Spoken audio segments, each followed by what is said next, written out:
now we are very much in the depths of Rio. Absolutely. Watching this last time in the green room was a surreal experience, an out-of-body experience, honestly. It didn't seem like it was possible, but now Imperial are a known quantity, and they've come here with the crowd behind them, and we've seen the pressure do two things: make teams play better and play worse all at the same time. And I think, as was mentioned in the interview with Furia, it's about channeling that energy into a positive way, because it's coming no matter what. Cloud9 looking to walk up. It's that first contact versus cello. And we saw some amazing things from cello already on this map, and he is the new addition, right? That's the difference between this Imperial and the one we had in Antwerp. He replaces FNX. At the RMR, to get them here, he was an absolute god on this map. csgo to be tested. He finds those first 2 kills nice and easy with the Berettas. Fur finds an answer, but this B site is not going to go down easy whatsoever. And Cloud9, with 3 members up, just have to finish the little that's left of cello. So the pistol goes swimmingly. C9 strike first. Yeah, they strike first, and they do it quickly, and that's got to feel good, because for C9, it's sort of about trying to figure out, are you better than you were yesterday versus Greyhound? And they've already laid that foundation with a very solid pistol round, on top of the fact that csgo puts together another multi-frag, right? A guy who, over the last 2 maps, has put together over 20. Really being let down by his teammates in a big way, but having a great stage nonetheless. Imperial instantly go into the force up. Lots of utility here. Not a single big gun. Confident forward pressing Cloud9. Tons of bodies already throwing themselves up connector, though. Fur's going to find that quick entry. Love this from csgo. Just sits back. It's an easy pickup for him. He'll disengage away from what is this streamline of Imperial, working their way into the A site quick. cello really wants to hit him hard, and he finds csgo down long. So suddenly, despite those pistols, we have Imperial not only with a bomb plant, but with a gun still in the hands of cello as he goes hunting. NAVI cuts him off. This deep position on bank finds him, and all of a sudden, they can just play that clock. C9, they've got this long flank eventually coming through from Hobbit. So respect to Imperial. They come swinging in round 2, and they'll take a little something for it, but ultimately C9 stabilized in the post plant. And Fur, well, maybe if he could have kept that M4 that cello once had, things would look good. God. Maybe if Lady Luck would have allowed that Tech 9 to strike, but instead it's C9 2-0. He actually played that as best as you possibly could. Flash out the left, peek out the right side, and Fur is such an interesting story, of course, has been talked about already with him. May have not even participated in the RMR to begin with just a few weeks ago, and was convinced by his teammates to stay to complete this last dance. And here they are, qualified through the RMR into the challenger stage and fighting against elimination one more time. You know, it's that pressure that makes diamonds, but sometimes you're past the stress. You've already had so many great wins in your career. You may feel like, why do it one more time? Why go through all the effort and practice? Look at a story like Cold's, for example, the guy who said to me just yesterday, I've been playing 13 hours a day. When I asked him about his quote, 13 hours a day, let my relationships fall apart in order to make CS a priority. And still, of course, a tragic result here in front of the home crowd. But he put together a show, and while the game was going on, I can't help but feel like there must have been incredible emotions. Get this little creep out through top mid. csgo, Axile, chop it all down. So yet again, in fact, even better than the last round. This one, Cloud9 just rock him on the forefront of the party. That solo AK for cello. I think it's nice to see signs already of cello trying to be set up as that kingpin in this map. But unfortunately for him and Imperial, and everybody in attendance, it's a 3-0 start to Cloud9. It's an incredibly fair analysis for Fallen to state that this is a better team than we played against last time, and it's a rematch where Cloud9 know they can lose, so you better believe there's going to be an equal amount of effort going into making sure this isn't the one that happens twice. I mean, sure. Fallen also said, you know, we understand how good this felt for us, and also how bad it felt for C9. Just having any level of empathy would let you understand that. Getting eliminated from a major before making the playoffs is just not a result that's acceptable for C9, but it is for Imperial. Sure. Again, you know, proving doubters wrong with that RMR run. Their road to Rio was the longest. The final spot at this major was grasped by Imperial in a third map versus Complexity, overtimes on overtimes, and it just felt like that classic magic. But here we are. This is what they earned, this chance. Fallen said he let his team down with these last few matches. Honestly, in the 9Z game, yeah, they lost, but he actually played quite well on an individual level. Maybe as a caller, he didn't feel like he was that lucid, but there's always time for that to change. And I'm really curious about the CT side when we swap over to talk more about how Imperial staged the victory last time, because I think that's where the magic happened. And that is kind of where their little bits of comebacks have also occurred so far yesterday, right? It's these questionable T-sides that Kasad and Yanko brought up prior to this one going live, and then, yeah, the defense gives them a little something more to be proud of, but we need to see some early success, and we don't get any in this round. It's burnt down to 25 seconds, and Cloud9 with the appropriate read have 3 players already inside this site. Smoke goes forward onto the front side of it. That could create some cover for short, but enters peaks first. Hobbit up next, cut down by Fur. Nice shot from Shiro onto short though, and we're gonna stay at the even keel with 8 seconds left. A jump up gets denied. Fallen has to plant. Oh, damn, that comes close, but he gets it down and Shiro finds Vinny. It falls on Fallen. He finds a little damage, but neither frag, and it's C9 for the 4-0 start. Shiro has a magnet, and it is a strong one. How fast these flicks are, it's so precise. He hit every single kind of shot in the last 2 games that they played here at the Challenger stage, and it looks like today he's not missing as well.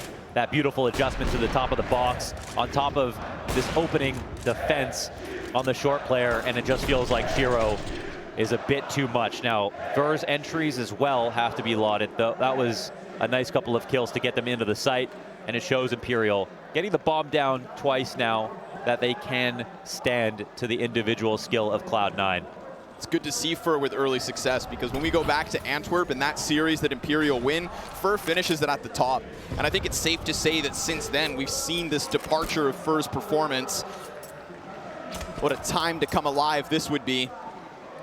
And that is a consistent theme as well. When you talked about Fallen and how the magic happened on the CT side comeback, well, it was like he had something like 8 kills going into half number 2, and then he got an ace in the 4th quarter. He put together so many op highlights, and it seemed to come out of thin air. Pack mentality here from Imperial. CT spotted and Axile exits. For a moment, he's alone, but Shiro's going to use that as an immediate call to reinforce this A site, and he also rotates up alongside NAVI. So from the 4-man B stack to the 3A setup, and Axile presses in closer. I like to call this a pendulum attack on the A site, where you just keep one straggler watching the stairs rotation up, and then you put a ton of pressure on long, and if you can get that op off the angle and you can scale, you have a very good A attack. The Bathrooms players, as long as we have Vinny play it slow enough, is going to put his team in a very powerful position. Let's see if Shiro's going to be aware. Ooh, playing around with nades, but not pressured within that moment. Oh. Molly on his feet though, down to half health. But Shiro doesn't give a damn. He's going to keep it ice cold. Cello finds the kill off fire. NAVI still pressed forward, and all of a sudden Hobbit looks to slide in. He's got both. Inside that front sight, destroys the hopes of at least Fallen and Cello, but here comes Bolts into the 1v2.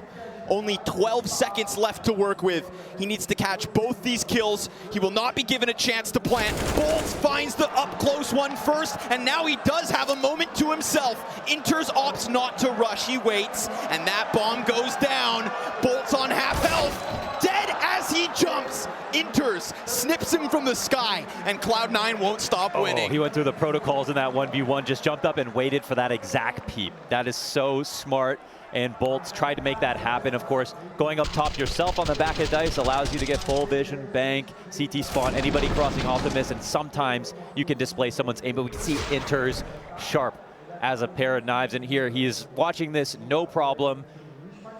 It's good that it comes close. Another bomb plant once again for Imperial, and on this attack, you can see the preparation coming through.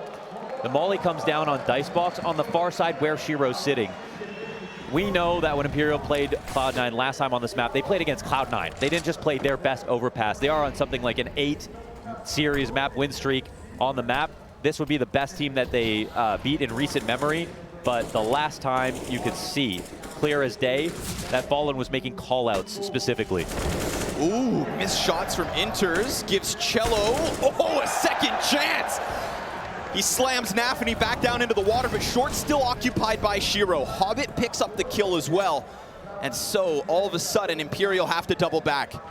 It's 2 entries to cello's name, but no follow through from the Brazilians. We've got Fur occupying this deep corner. Hobbit's walking in, and if he doesn't check that, he's a dead man walking. Sure enough, Fur misses the first shots, but recovers. And now we're talking double man advantage of 4 versus 2, what seems like the best chance for Imperial's first round win. No, there's 2 players on islands right now. That's middle of the map control, conceded from the CT side with a player. And this allows for the walkout to take place, and Fur can let him know no one's coming short. Oh, Exile slides down, not spotted from heaven. Shiro holds his angles, loses his support, and now has everything to do. A little bit of chip damage. He's out in the open, floating. And being given a chance to leave. Short peek, stopped. Fallen in bolts. And Shiro, oh, that nade's hefty. So with that, yeah, he's gone. We've got Imperial on the scoreboard. Cello, shout out those 2 kills. It's what got the ball rolling. And then, of course, there's that turning point that could have been Hobbit versus Fur. Yeah, Shiro is a demon right now, 12-3 with the kills that he's picking up, but it's all about Fur's patience. They read the rotation that Hobbit wants to pull off in the mid-round. Again, preparation, preparation, preparation. You can see he's playing with very little vision, right? He's not peeking into the bottom of the door, covering angles, holding, being very greedy. Instead, he's holding for one specific option, and it pays off. And with wins like that, that's how you get into the head of an IGL. We know that NAVI has had some trouble in some of these games calling lucidly himself, so, well, good entry work, good prep, and Imperial put up a first round.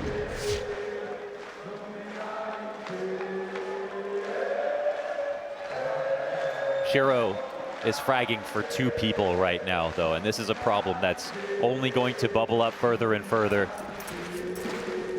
He'll be happy to find out he's having a great day.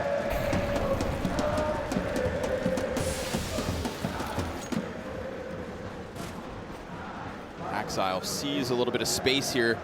Imperial kind of stalled out on putting out that Molotov, so they're going to play it patient. They anticipate Exile walking in. Check this angle from Fur. He sees it. He's got the damage in, but the spray gets a little wild. And Fur ends up taking more damage in that engagement. We've got this deep spot from cello, though, and Exile is very much stuck inside playground. He's been completely abandoned. Hobbit doubles back all the way from long. And cello, he's just been waiting. He'll continue to wait. Oh, that flash. Perfect. Hobbit gets back in, at least into a spot to enable Exile's exit. And even though he dies 1 for 1, at least Hobbit's nowhere there, can't be traded back. And it's a 4 versus 4 with health advantage, Cloud9. Yeah, it was like some kind of pseudo-containment there. Like Cloud9 left him, but they allowed for a flash assist to get on the board. Give him a chance. Shiro, ooh, bottom left corner of the scope. It's a bit too far away. Bolt's just sliding through with that one. Inter's interesting position. NAVI with the FAMAS. 2 lesser rifles here versus the majority of Imperial, but remember, early damage could be big. Inter's unknown. He's got a chance. Strikes down the plant, but Vinny's got the double. And Hobbit, yet again, working through connector, falls to Fur. Fur is finding him. He's doing a great job of it, of course. One of the core components of Imperial's overpass, of Luminosity's overpass, SK overpass, this was just a core map for them from the beginning of the game. And that's something special. The 2 in a row means economy is back on its feet. As we can see, Shiro won't have access to the op on this round. On to pistols, and Cloud9 will take a gulp. You can't let these CT rounds go. One of the most CT-sided maps in the pool right now.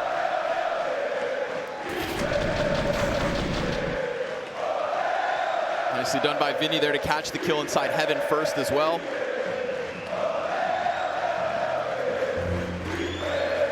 I don't need to tell you, but the energy is unreal in this arena. I don't know if we'll ever see anything like it again, honestly. But the Brazilians are praying that 0-0 Nation and Imperial don't go out on the same day. Right. I thought when we saw 0-0 Nation get eliminated, you know, there was just kind of a momentary stillness in this arena. That was very much broken the moment Imperial even walked on stage. Oh. What do we have here? Interesting, because anti-ecos end up leaning towards long, so this is prep going the other way. Same principle applies to dust too long, keeping long angles, lessening the choke points and crossfires available to the CT side, and this can be a counter to it. So if Imperial try to feel out the map a little bit too long, we know how big overpass can feel. The irony is if you show no presence, then the Ts can go slower and kill themselves on the clock. We know that's actually a problem for Imperial on some rounds. We'll see if this idea comes to fruition. Now, the counter to this, of course, is a scout. But with the guns that they have, knowing that it's a full eco from Cloud9, is that something that they want to participate in? We'll soon find out. But it looks like they're going to avoid danger entirely and hit a wide open B site.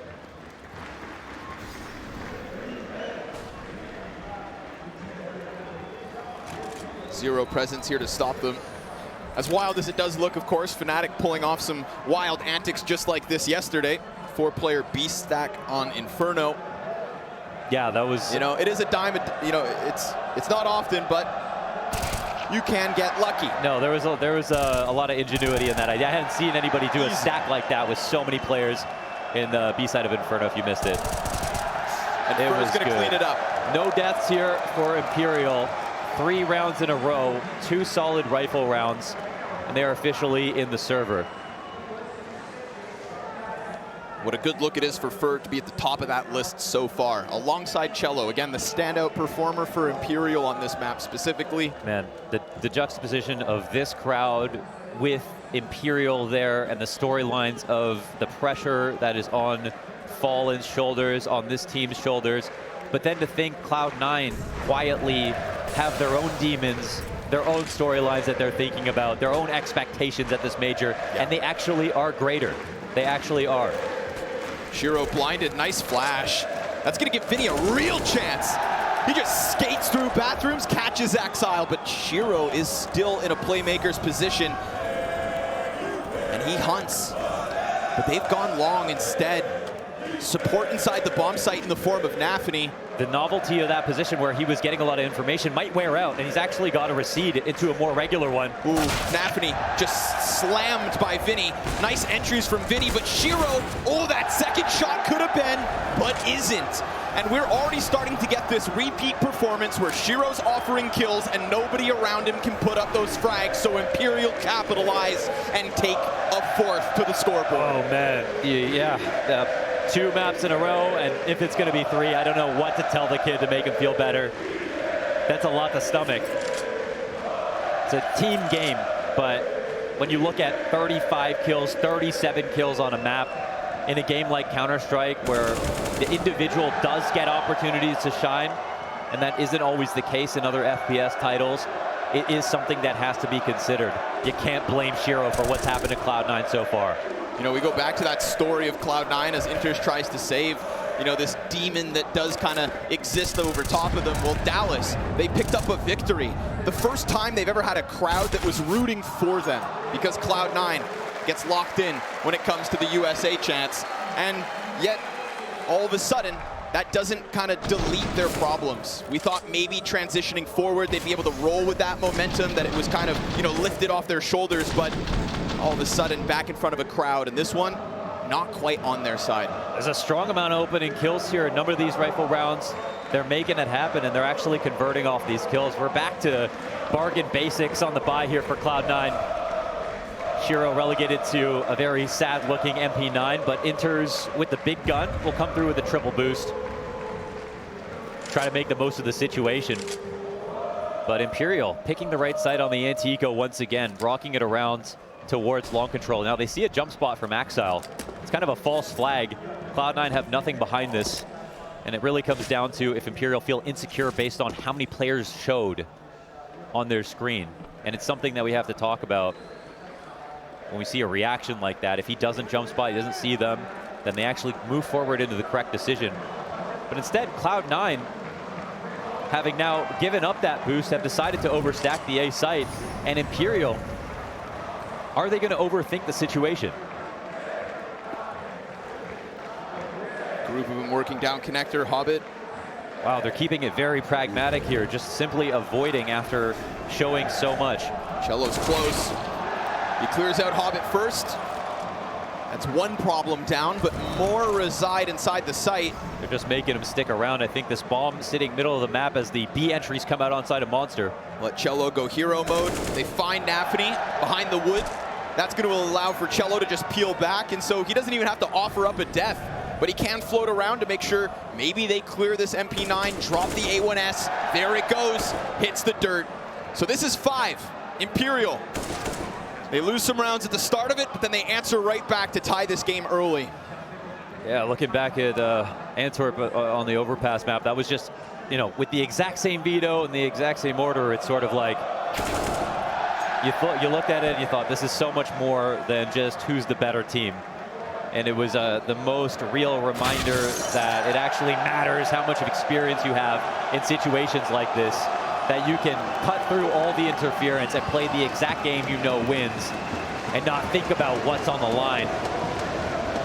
That's really the only way you can win a major, and that's why Fallen has 2.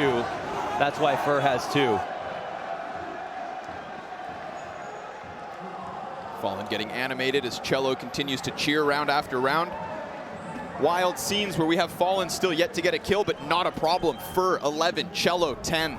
Right now, those are the 2 succeeding pieces of Imperial. And with Cloud9 back on guns, let's see if they get stunned or if this T side continues to rip away round wins.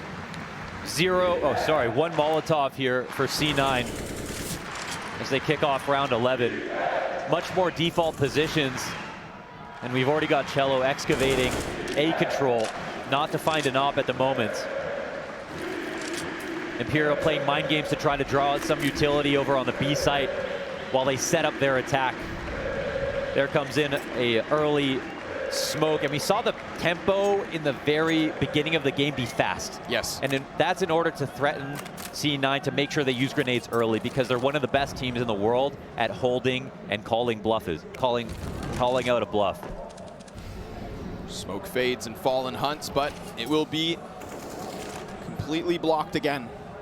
They're all gonna have to wait. Still some time to spare, and absolutely nothing from Cloud9 on the forefront of that A site. As long as Cello decides to wait, you know, we've seen him and Fur catch Hobbit on those lurks and connector mid-round, but look at this. Cloud9 getting adventurous. They press right into Volts and they find the 5v4, but look at, again, an immediate rotation. They're gonna try to sprint this into the A site, and Shiro's position's gonna mean that he can only start shooting once they start to come up those stairs. There's a smoke in front of it, 20 on the clock. First one stopped, Cello dead, no trade. Shiro misses, but luckily Axile's right there with him, and all of a sudden Cloud9 swarm. Fallen's on the board, but Cloud9 bounce back. 6 is found. Oh man, that's just so tasteful. There's no overreaction. And Imperial slightly got more and more nervous as that round went on. They were doing a good job of drawing out utility, and they even attracted that double push, but that final double push is what scared them. One player in the short tunnel can't get either kill. All he can do is corroborate the information that there are multiple bodies here. There's a third one in the site, and Cloud9 follow them back to B. This key smoke comes down in the front of the site to kind of extend the deep angle that Axile has to work with the op behind him, and because it's 28 seconds, there's no full exec on the A site. We don't have that Optimus Molly come down.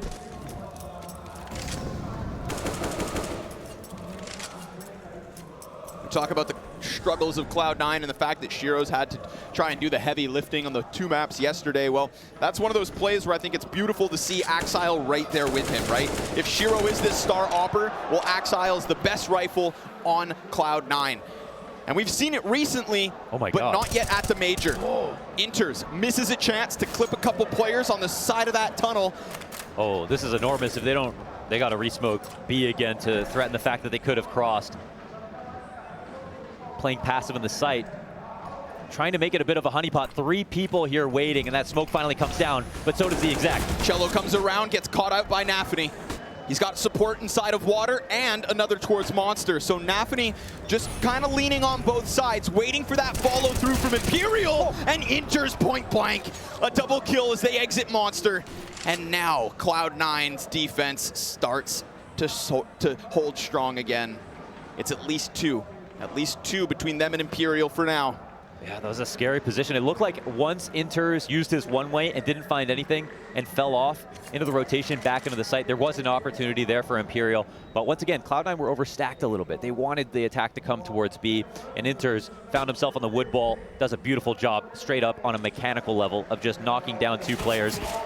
And we have seen both rounds. We have seen where Imperial can outgun Cloud9, but Cloud9 not playing kind of as poorly as it were yesterday versus Greyhound. I think the individual level being a problem there was the biggest surprise. Ooh, for a tough spot. Pre-fired by Inters, so they clear out all that's left. And a little awkward there as well, right? Fallen, he's watching T-spawn, assuming Furze got the angle down Monster, but Fallen just gets shot in the back for absolutely free. So no save for Imperial. And a nice stuff from Inters. Check this out, how the short player comes around. And that's actually Inters' first frag. It could have served as a distraction for the Monster player to trade, but ice cold from Inters. He gets both. And again, it is that 7-5 lead now. Yeah, obviously very reliable. Kind of an interesting guy to watch in 1vx situations as well. I feel like Inters shows his prowess off in those clutch moments, but okay, 7-5 here to start the game off. I think we have the makings of a very strong match based on what we've seen. I think, kind of, if you want to be honest, before walking onto stage, sitting down here at the casting area, the thought is this going to simply be a blowout, a huge revenge match performance from Cloud9? Or is the other option, is it going to be a choke and Imperial crush them and do what they did before with the amount of confidence that we wouldn't expect to see twice? But really nothing in between, right? It didn't feel like there's going to be makings of a long, close match, and it seems like we might have gotten that more elusive third option. That'll be the tail of the first 15, so it seems. And what's wild about that last matchup in Antwerp was just the nature of map 3, right? We get the... What was that? It made no sense, you know, overpasses. Close as that shot could have been. It's Groundhog Day. Shiro holding an angle, but Fallen absolutely rocks him. Hobbit, he's got 2 backs turned and an excellent distraction serve. There we go. Fallen's got an answer yet again. Swap into the AK as Axile looks to fall back. Fire at his feet, he can't linger. And he's got a teammate with him. Another in bolts all the way down towards B, so suddenly we could be watching Inters have to perform. And so far he has. 10-6 in the first 12. And NAVI peeled away for the moment, up in heaven. Inters eats the flash, can't dodge that. Bolts gets the entry, and Imperial look to keep this game as close as possible. NAVI with a smoke to work closer towards sight. One of the T's already over towards short. Another pressed in close on water. Fallen versus NAVI's yet to happen yet. And Axile 40 health. NAVI finds the blind side, but Bolts gets that trade. And Axile still just waiting for a chance to come through. And that waiting turns to a waning moment. He leaves, and Imperial will find a 6th. Gotta say, this one is all about Fallen and his play into mid, getting his 2 kills, putting pressure on Axel to fall back, and then there's this gap in connector where they know they have control of it, and there's an opportunity for that 6-second rotation downstairs, and they can punish the fact that Cloud9 have no time to react in a 3-player setup with 1 spotted out long. All they did was call out Inter's position. If the guy on A fell back to B, then he would be up in heaven playing a rotator spot as NAVI often does, and they planned that flash in the perfect position, totally isolating Inters and taking him out, and Hobbit's the key kill here.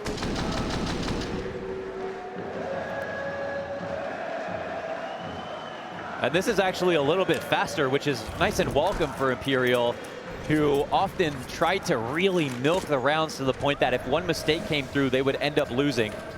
There we have an exec at the 45-second mark, and again, not letting Cloud9 react. Ooh, through Monster. Cello presses in. Flash finds its mark, but Inter slides out and will deny Cello any opening kill. Hobbit saved by his teammate. Imperial on a back foot yet again. Talk about the faster nature of that last round. That's, again, as you alluded to, where Imperial started this map, right? Testing C9, getting the reaction quick, getting those utilities burnt. But look at the grenades C9 sit on here, round 14, and it's nades in abundance. Imperial seem happy to see if they can make it a 4v4 as soon as possible. Nice smoke comes down from the A site, so supportive utility. One of the strengths of Overpass, whether you like the map or not, is that wide open skybox. Listen, I don't like the map, I respect it. Okay.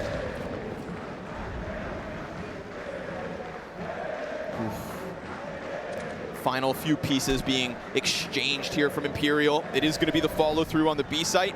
They Molotov what has been an often occupied spot.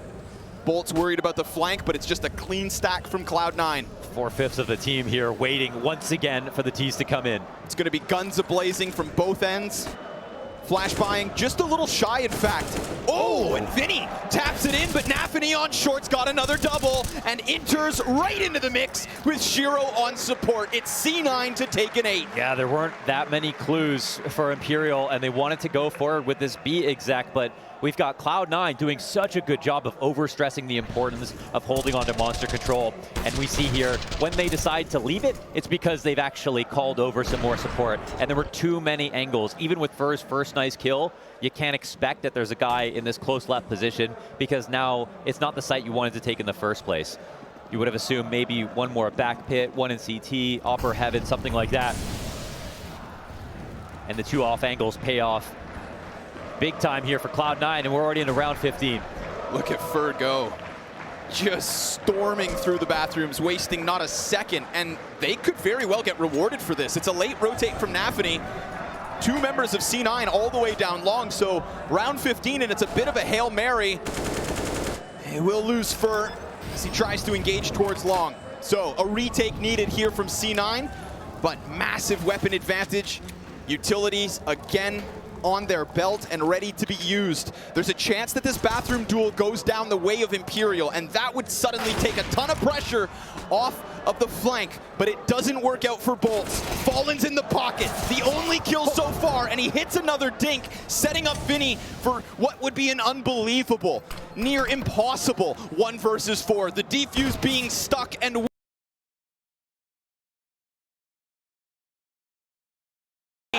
he'll get 2, so some money made, and the A1S of Vinny's not far off. It's easy pickings for Imperial from short.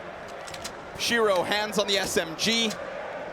What more could he truly offer? Not much in this one, and Imperial cut down that lead early. Listen, I want to hype up the Imperial potential to win Overpass, because even if they do, it doesn't mean that they're going to win this series.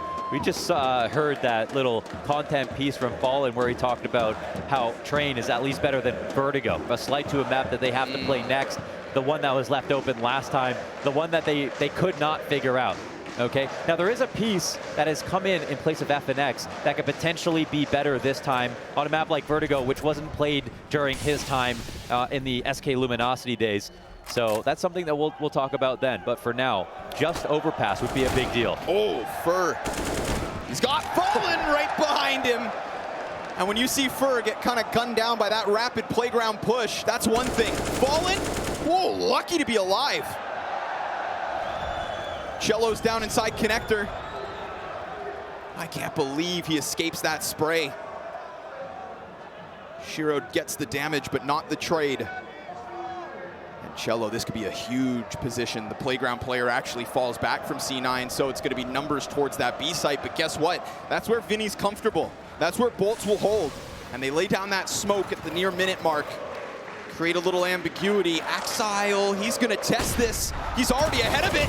And the MP9 goes down. It's little bits of health left. Bolts gets the better of it. Hobbit finds the trade, and Cello's right there too. It's back and forth, and it's Shiro left up. He's good for a clutch. He's moving because of nades.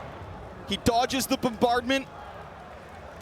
And Imperial now have question marks above their heads. How and where has Shiro gotten off to? With 35 seconds, you know he's taking this incredibly seriously. He has the health to do it. He knows where the last two players are. But can he put together enough pieces to make this puzzle fit?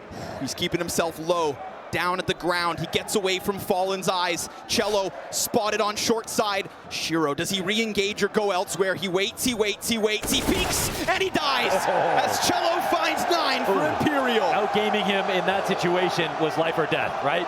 cello knows that, number one, he has to take that duel because either he does or Shiro will eventually come for him, and it's all about that 1v1 psychology. Cello ends up winning out versus Shiro. Shiro plays it very well in the sense that he waits, he goes for that Yakinder-style wide swing, and nearly makes it happen. But once again, it all starts out with Fallen in the early round. 2 kills and his life, getting away. Think about this round if it's just that 1v1 and Shiro can play away from short because Fallen's not alive up in heaven. We talked about what happens on the CT side and where the Magic manages to slot through. Fallen finishes that last half 5-11. Comes already into the CT side, his first round with an op, and a powerful 2K at the front of that A site in order to rob back around. Yeah. So expect him to power up as CT side goes on. What made SK and Luminosity the team that they were and how they defined the meta and made it so that they were so much farther ahead than other teams at the same time was when they did re-aggressions. Okay, on CT side, when they thought that you weren't in a certain place, they would be the first team to call you out and go for a push. People called it aggressive. They don't view it like that. They just call it correct. And I think that that is the playstyle that has grown into every single team these days, but it's the one that they sort of invented, the thing that Fallen was the best at as an IGL. And it's also what I would say is the biggest counter to the style of play that Cloud9 bring. Again, it's all about this series of bluffs, layers on layers, and Fallen isn't scared of it. Of course, that's only half the battle. The other half is the individual level, winning your engagements. One problem for Cloud9 right now, Axal is not in good form. He, in this first half of the year, was vying for a spot as potentially #1 rifler. And now, in the last few months, it has not been the same guy. That's been a huge problem. When we talk about Shiro, we talk about Axal. Sure. When we talk about bathrooms on overpass, we talk about that combo. The simple electronic-esque duo. And right now, there's only simple. What's wild as well is that despite those, ups and downs in form, the RMR was a decent showing from Axal. We got more of what we wanted, what we'd come to expect.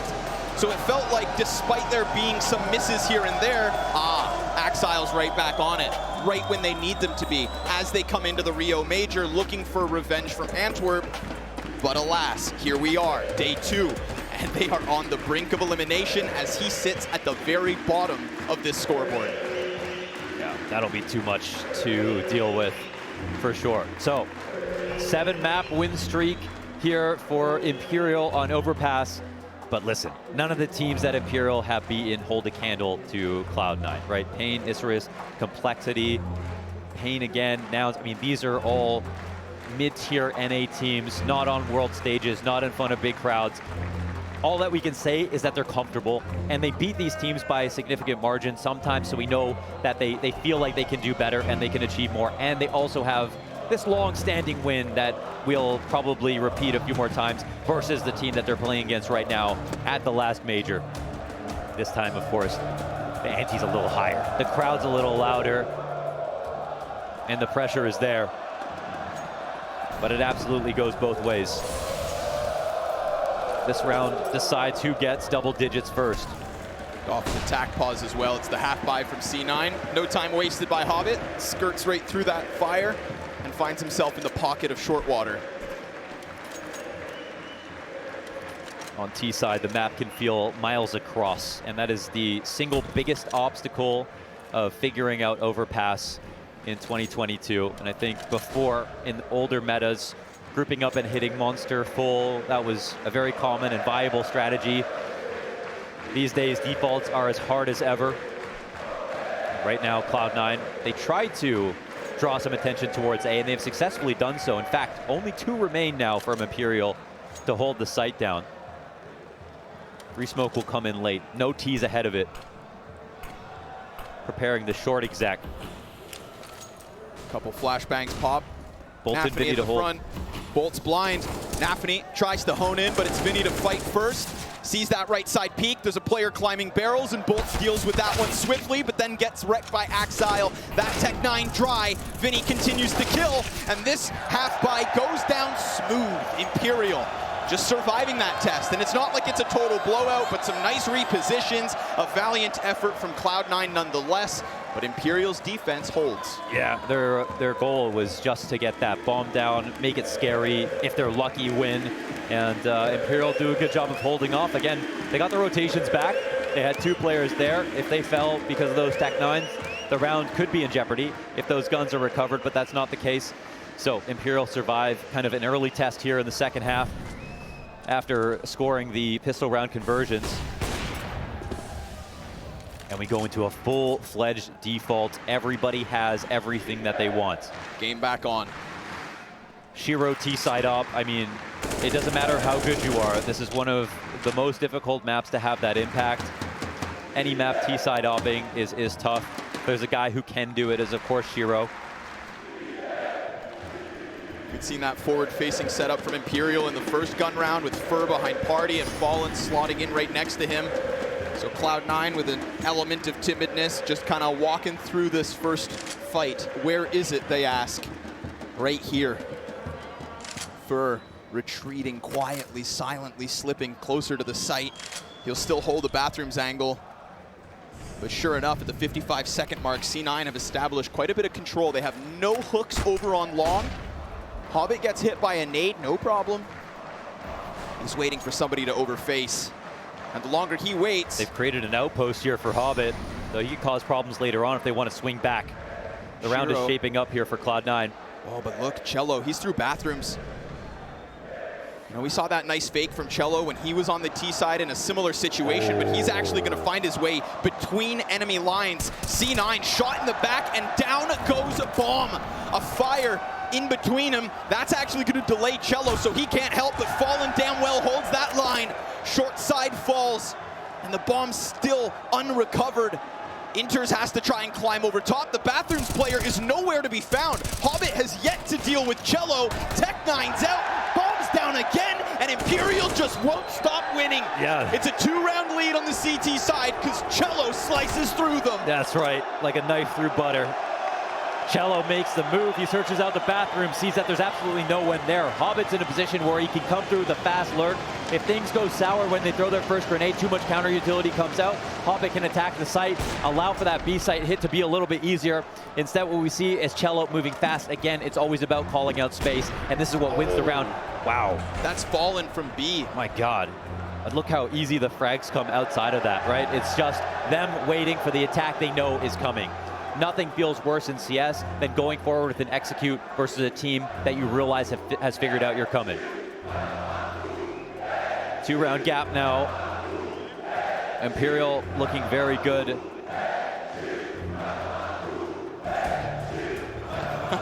It's impressive every time. You know, I don't speak Portuguese. I don't know what they're saying. Yeah, okay. What does that mean in English?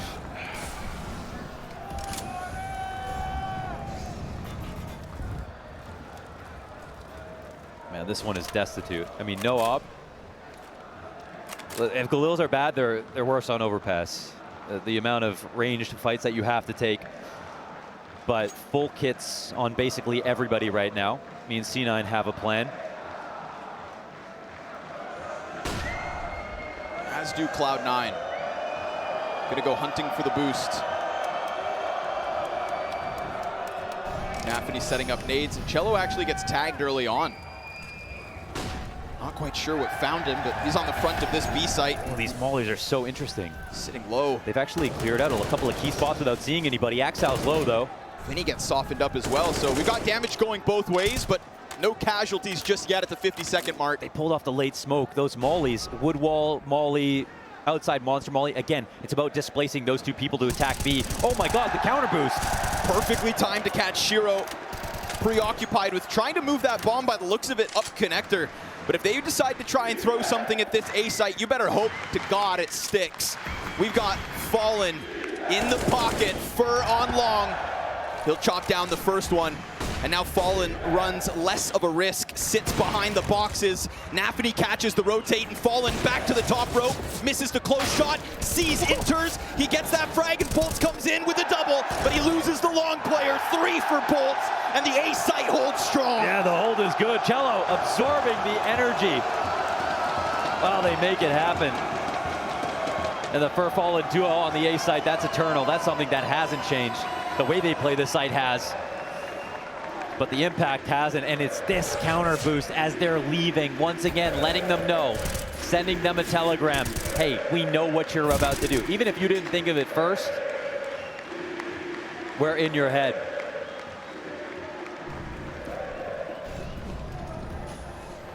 Back into the half buy as this T side continues to struggle to find its first round. It's fast, and Vinny, he's an early casualty. Last time we saw that damage exchanged, and last time Imperial, they weathered the storm inside the B site on this similar buy. But now it's about getting that AK out of the hands of Hobbit, and Bolt steps up yet again from A to B. And successful both times. Nearly a third kill as Inters gets dropped to 40, but Hobbit's nade finds its intended target, and maybe it's Hobbit who's gonna go big in round number 22. Hey, they're keeping this interesting, man. They're low, right? But it's still a 3v3. They are on to 2 Tech 9s. Minute on the clock here for Cloud9, but they've got Imperial a little bit scared. The way that first kill went down, I'm sure Vinny didn't have nice things to say about losing that bit of map control, handing over an AK. So we'll see. Fallen is going to go through with the jump spot. Listen, in CS, jump spotting is the safest way to get the most amount of information, but it doesn't mean you can't die. Such little HP. And Fallen's going to play it safe. Fire on the site. That shouldn't stop Plant. It's the third player in who will be preoccupied with bomb. Hobbit continues on closer towards the bank. And even though it's low health, you know, Fallen's still playing this safe. He's just got the USP, so he's a little bit timid. A Tech 9 that keeps coming at him. It's that killer instinct from Hobbit finally shut down. Fur finds the kill, and now that retake can get rolling. AK's exchanged hands. It's found its way into the palms of Shiro. And he's got to read this situation. Oh, it's fast! Cello so clean! The little bit that was left of Inters goes down easy. Imperial's CT side success continues on. Yeah, we go into emergency protocols for a Fallen there, dropping his Molotov on the left side of sight, and the reason is so he can open up the right side and make sure that he can stand in that angle. It's still somewhat passive, and Hobbit encroaches on it, but the amount of invisible pressure there coming up from C9 to get as close to that final touchdown zone, I should say, was impressive. Cloud9 avoided all of his jump spots, got through into bathrooms, encroached on towards long all at the same time, and made that little bit of an investment go as far as it possibly could. But that wasn't the round that they were aiming to win. This might be one of their final stands, however. Still not touching 10, getting the op on Shiro. This might be a luxury we don't see happen in the future if they don't at least put together one. And you know, we saw a T-side struggle versus Greyhound yesterday on Dust 2, but at least that had like majority bomb plants. There's only been one. But as Hobbit has gone from the last round's Tech 9 success into the AK buy here, we have a 5v4 for Cloud9. This could be the chance to crack through that defense finally. But Cello, man of the hour, 21 and 14, riding the high after every single round. He's hungry, he's hunting, and he gets caught off by Inter's point blank. So it seems as though Cloud9 have finally found the solution, and it comes by way of early kills versus Fur and Cello. Yeah, Fallen's lost his 2 linemen here, and he is back into his most passive position, looking for what could be a free frag. Shiro shoots one through Inters, knocks him out, and that's bank gone. And already we've got the last 2 remaining Imperial players thinking about their save positions. 3 individual kills from C9 as they work their way towards the A site. Each one nearly given to them. That was separate fights, separate engagements, and it all leads to C9's success. The perfect amount of awareness, of course, with Hobbit doing that crouch walk cross as Fur is looking for a timing at the top of the stairs. And again, I talked about earlier how, you know, Fallen and Fur, they are one of the most eternal duos when it comes to playing overpass on the A site. But the way they play it is a far cry from the way that they used to when they were at their best. And part of that is because we have a much more reserved Fur. Back in the day, he was the guy who unfettered, had the aggression, pushing into Fountain almost every other round and taking control of the entirety of the A site. And now he might make a cameo in stairs every once in a while. He might make an aggressive push from the bathrooms or pull off a full flank, but it's more like once every 5 rounds or so. And here's one where he gets the slightest bit aggressive and gets punished for it. So an opportunity presents itself for Cloud9. and they capitalize. They get their 10th round and their first T round in the second half.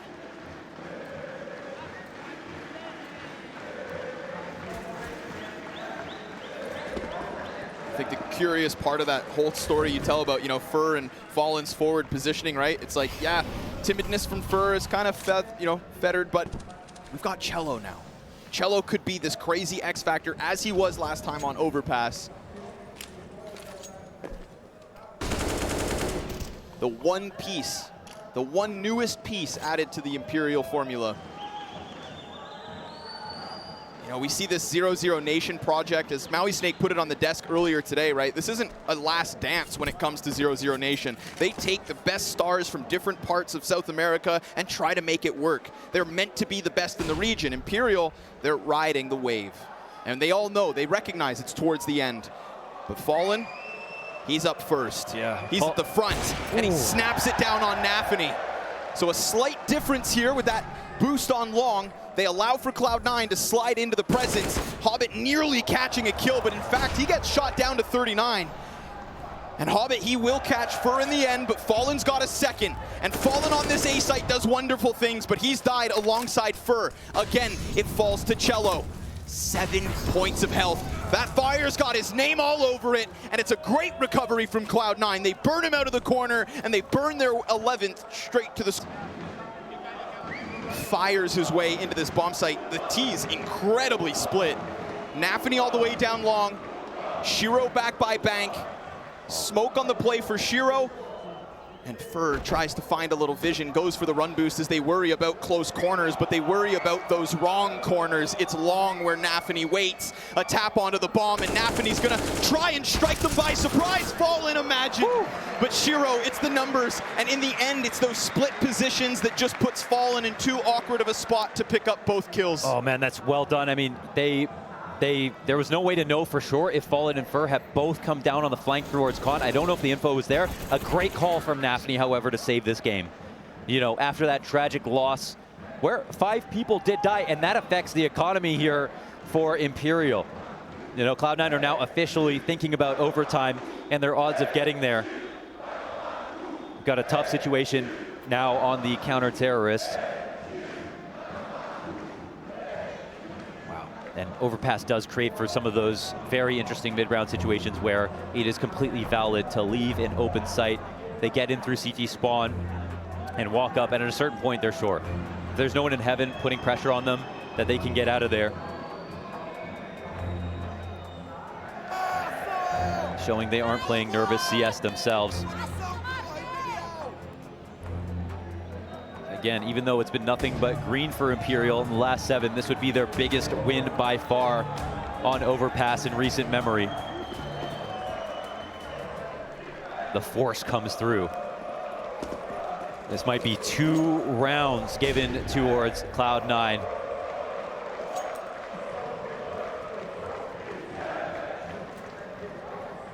Don't forget that when we were in Antwerp and these two teams dueled on Overpass, that one went to multiple overtimes. C9. That's all that they can hope for. Yeah, that C9 did a good job of reading the economy here. Again, every time you see this kind of pendulum attack, you know that they're playing it as an anti-eco. And that's where it might not all be in vain, the 3 kills that Inters gets, right? Even though it's the round 1 for Imperial, it comes at a massive cost. Makes it a Pyrrhic victory for Imperial. To some extent, of course, you'd still rather have the rounds.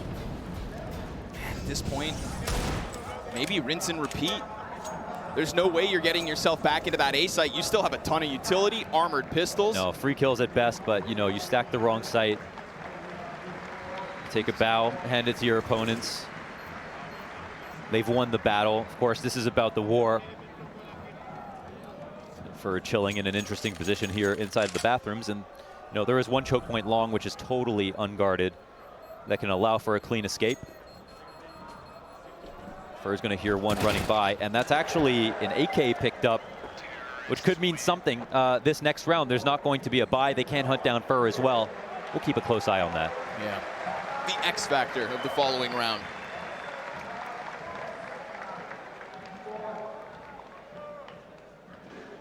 Of Of course, they knew that their fate was bleak. Okay, listen, if you want to roll back the years, now's the time to do it. We have seen a more tame version of him, but he's got the only AK of the round. One of the best things to do with an AK in this situation, not play passive and let your pistols die first. It's to try to get that first kill, allow for a teammate to pick up a gun, come through with some aggression. We see them inside of the stairs, and he comes through with the push, but Hobbit clears it. Yeah, ready and waiting. And so that AK hits the dirt, immediately picked back up by Cello, and at least the silver lining is he's given a chance to just completely leave. There's nothing towards that A site, not that Imperial know it. Yeah. If he was fast enough, he could have worked his way to B, but unfortunately for Bolts and Vinny, it is going to be them and their pistols, and that alone. Between Cloud9, their 14th round win, and this B bomb site, Hobbit keeps it clean, and he's had some impactful moments as this T side has gone on. Starting it off with Tech 9 kills in short, and following through yet again. So, of course, the poetic moment, 30-round game. Yeah, 30-round game, baby, let's go. Yeah, this is the only way that this should have ended, and it absolutely could go to overtime. Cloud9 are awake. They've now won a significant amount of T rounds, and in a few different ways as well. But these slow crawl defaults that we know are paramount to their style of CS have shone through. They've been able to rock Imperial. Some of the mid-round reads have been good. They are absolutely going to make this as difficult as possible. I think if you asked Imperial, of course, they would rather be on the CT side at the moment. So there's that. But it's a question whether or not Fallen even has enough money for an op. And with buying armor in that previous round, he kind of made the decision to forego it. Shiro will be the only sniper here in round 30 on the T side. It looks like he's got some help this time around.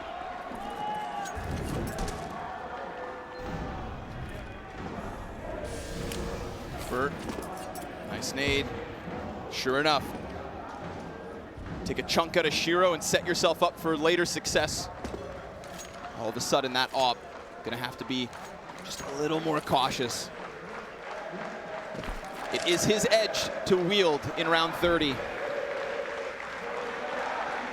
Fallen already has done a good job of eating flashes and just not responding when it came to playing towards long.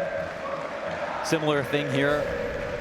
Looks like he is jump spotting in this situation as Cloud9 work the map. And you know they're playing well, because even after watching all these rounds, I can't tell exactly where they would rather end. It certainly feels like some of their most successful hits have been towards the A site.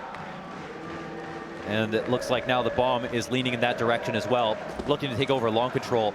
Shiro up to bat, and it's actually Fallen who is jump spotting. He doesn't have enough to respond. He was multi-fragging when his riflers were dying in this position. Right. But again, doing it with that op. He's got a flash primed for Fur.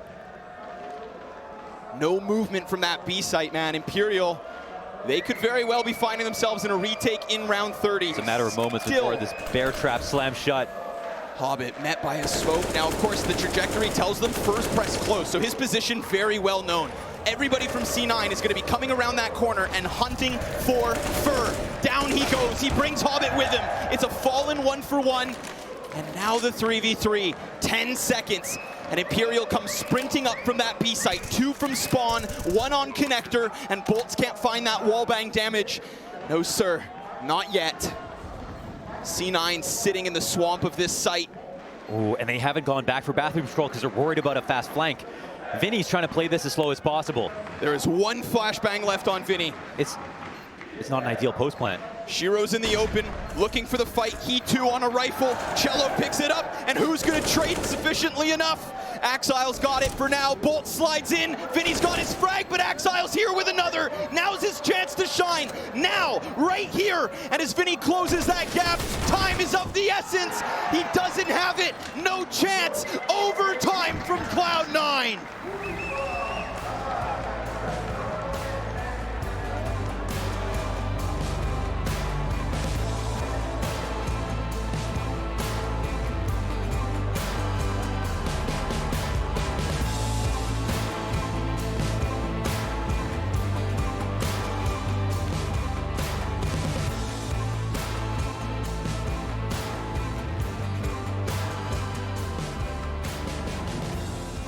hungry after their loss to Greyhound yesterday. They're going to play as a team that they know they can be. But I am so happy instead that we get just the closest match once again. Fitting for the rematch. Never believe Fallen when he's being humble. Yeah, right. And Fur, what is this? Oh my God, he's already. This is the fur I was talking about. This is the fur that is on your, just behind you. There's more than one kill to be had it's here. It's a minute 30. He's on the steps. Oh, he gets one. But NAVI's there to trade. If NAVI's stuck inside Playground, then Fur has a chance to reset. But with both T's right there in the doorway, what could have been is not. And all the while, we didn't get to catch it, but Hobbit found Cello. Yeah, just a standard spray through the smoke, somebody refreshing it. Sometimes with the deep monster smoke, of course, you actually have to have a really good view to watch it. It's really important that you smoke at the back end of the tunnel. The rushes are too strong, but oh my God, the spray comes through. It's actually a bait. There's a foot there. Poor Vinny. There's not really much he can do about that. NAVI's not planning it, but he does capitalize. Bolts. Now he's going to have to go massive. There's already a player sliding out from Monster. Axile gets the better through the wall bang, and this is a nice clean round from Cloud9. Yeah. The real problematic situation, it's Fur deep on Playground. That could have been the 2, that could have been the flank compromise, but C9 follow through with that opening kill on Cello, and Easy does it in OT. Yeah, so once again, you know, if you smoke the side of Monster that's closest to you, then you allow for pop flashes and rushes to come through that are very powerful. But since teams have smoked deep, it both allows you to have more control as a CT, but also puts you at risk since you have to have vision to be able to watch it sometimes. Sometimes people float in front of it in case they still try to pop and flashes go overhead. There's lots of reasons that a team and players on their, while they're defaulting outside of Monster, will just spam relentlessly throughout the round because there is a high probability you get damage or a kill. So that is the Achilles heel of an otherwise kind of very powerful smoke that has become meta in the last few years. So, all right, and with that, it kind of, it compounds the pressure, right? Because Fur going for getting one kill and getting traded out, that actually could be okay. And in his position, he'll often find himself untradeable and only get one, and it could still be a decent round. But that, on top of the fact that Hobbit gets that beautiful spray through the smoke, well, that's just a bit too much. And then poor Vinny, right? Sliding into short, trying to find what he can see. Catches somebody in connector. He's thinking it's a freebie through the wall bang. Yeah. And NAVI's actually just underneath him. The demon from below. Oh, an unfortunate layer there for Vinny, but an excellent way to start overtime if you are Cloud9. You get away from the Fur threat, you best Vinny, and you catch Cello before he even has a chance to find impact. Everything goes well for C9 in the first of OT.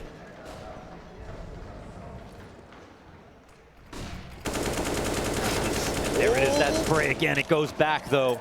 The thing is, Hobbit, he's happy to participate, right? I mean, if he gets equal damage, this is only going to lean towards the T favor. He'll happily sacrifice himself for one kill.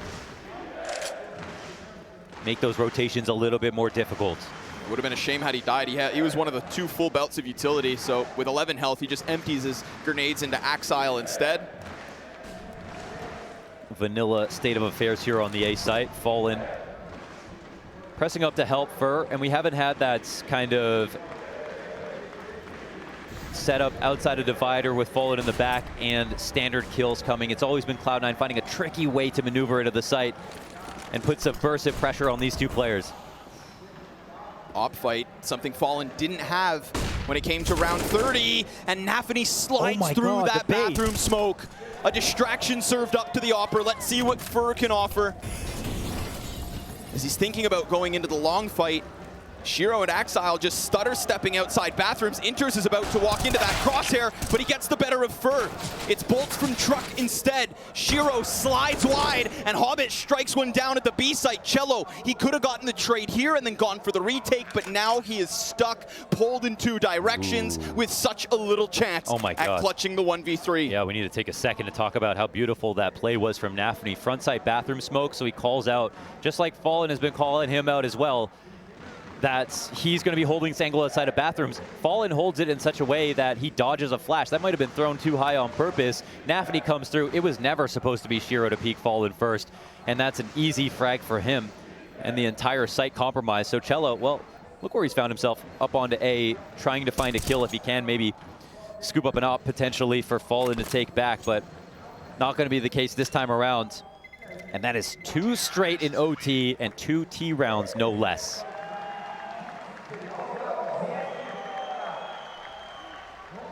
odds will tell you this game will be ended, you know, on CT side. And so they have absolutely met their quota at this moment, put themselves in a very wonderful position, and are also trying to beat their historical defeat on this map in the multi-overtime game last time at Antwerp. Good to see Cloud9 back in form, feeling like themselves.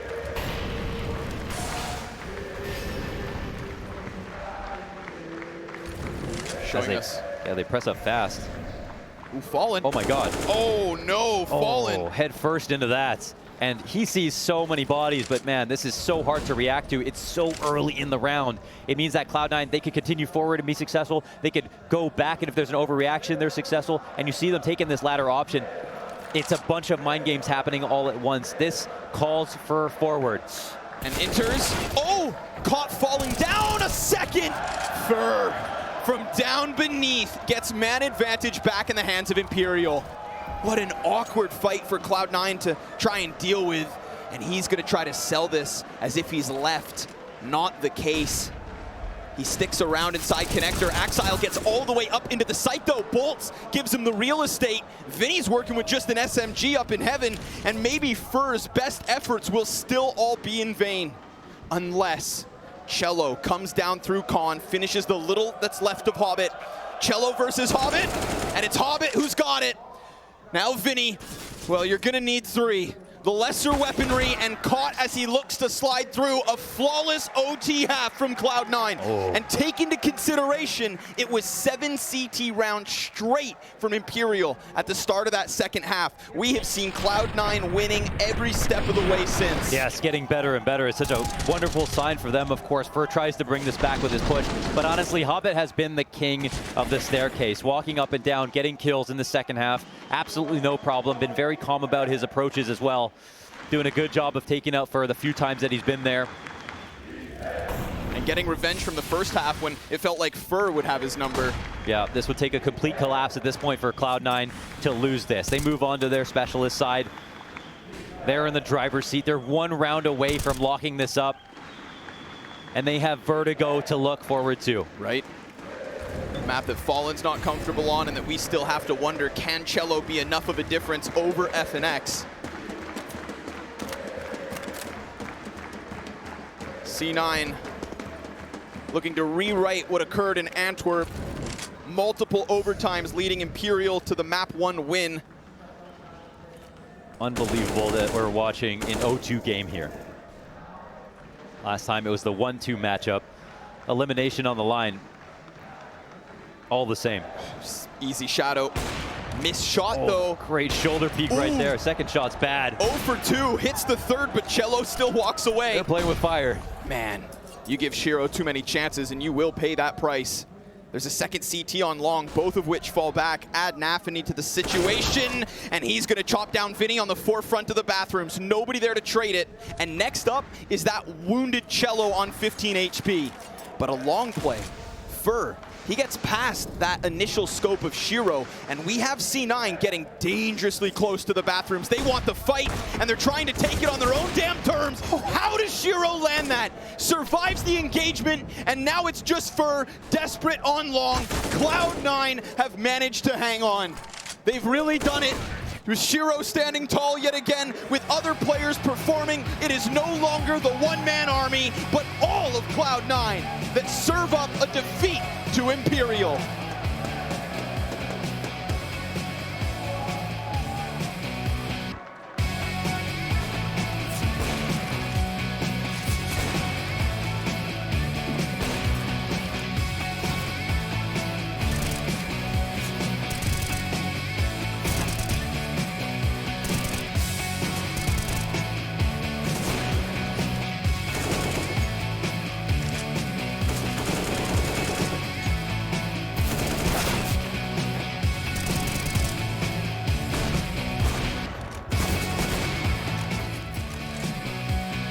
They probably could have won it blindfolded, honestly. It was so clear that Imperial were not happy to go there. They didn't want to. They didn't have high hopes for it. Players like FNX, again, were exposed for their weaknesses. But this time around, again, with Cello in it, and also the knowledge that, for sure, this was going to come through in the veto, that can play towards Imperial's benefit. So, hey, it's still very much in favor of Cloud9. But if that means that this game is going to be closer, well, then you know that Cloud9 are going to have to try that much more. And if there's any weakness, Imperial, we've seen what they can do on Mirage. Oh my God. NAVI back-to-back rounds just gets deleted in the very same corner, this time by way of utility. You know, at the road to Rio on their way to qualify for this major, we had Vertigo in one of those series pop up in one of the 3 maps, but we never had to play it. You know, Heku asked about it with Fallen. He wouldn't give her any details. He said, I'd tell you, but I'd have to kill you. Oh my God, you know he wouldn't do that though. Nah, of course not, especially not Heku. Yeah. But secrecy is kind of a part of the formula here for Imperial on this map with, again, this new addition. Would love to see maybe Cello just kind of revamp them, and suddenly we get surprised as we did in Antwerp when they last won a map versus Cloud9. It's fallen in with the USP to end it, so a beauty of a conversion here for Imperial. A quick 2-0 start. So the difference already with the last map is Shiro top fragged and the team won. Wow. Usually when he top frags, the team can win consistently, but this is their first win so far in the challenger stage, and that's gotta feel good. But this time, because their back's against the wall in this elimination game, it has to be a full series. And over the course of the best of 3, it gives you lots of time to warm up, which is great. And they already have a hard start. So Imperial, we have a lot to learn about what they're going to bust out. I mean, they were absolutely preparing overnight for this specific map, thinking about what happened last time, how they're going to get ahead of things. And we already see some good protocols when it comes to deep ramp control, although it is versus just the measly pistols. So nothing to get too excited about if you're Fallen or Co just yet. And even if you don't like the map, you got to learn to love it, because you know that this is going to be a consistent problem for them.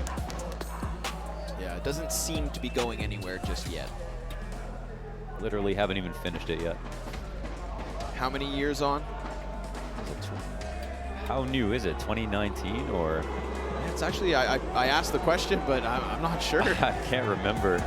Everything is years and years ago. Yeah, longer than ancient, I'll tell you that much. Yeah, Moses had hair when there wasn't a bench on Mirage. Okay, that's a low blow.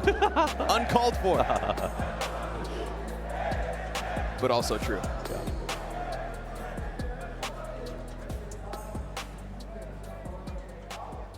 The predominant jerseys out there are absolutely Imperial.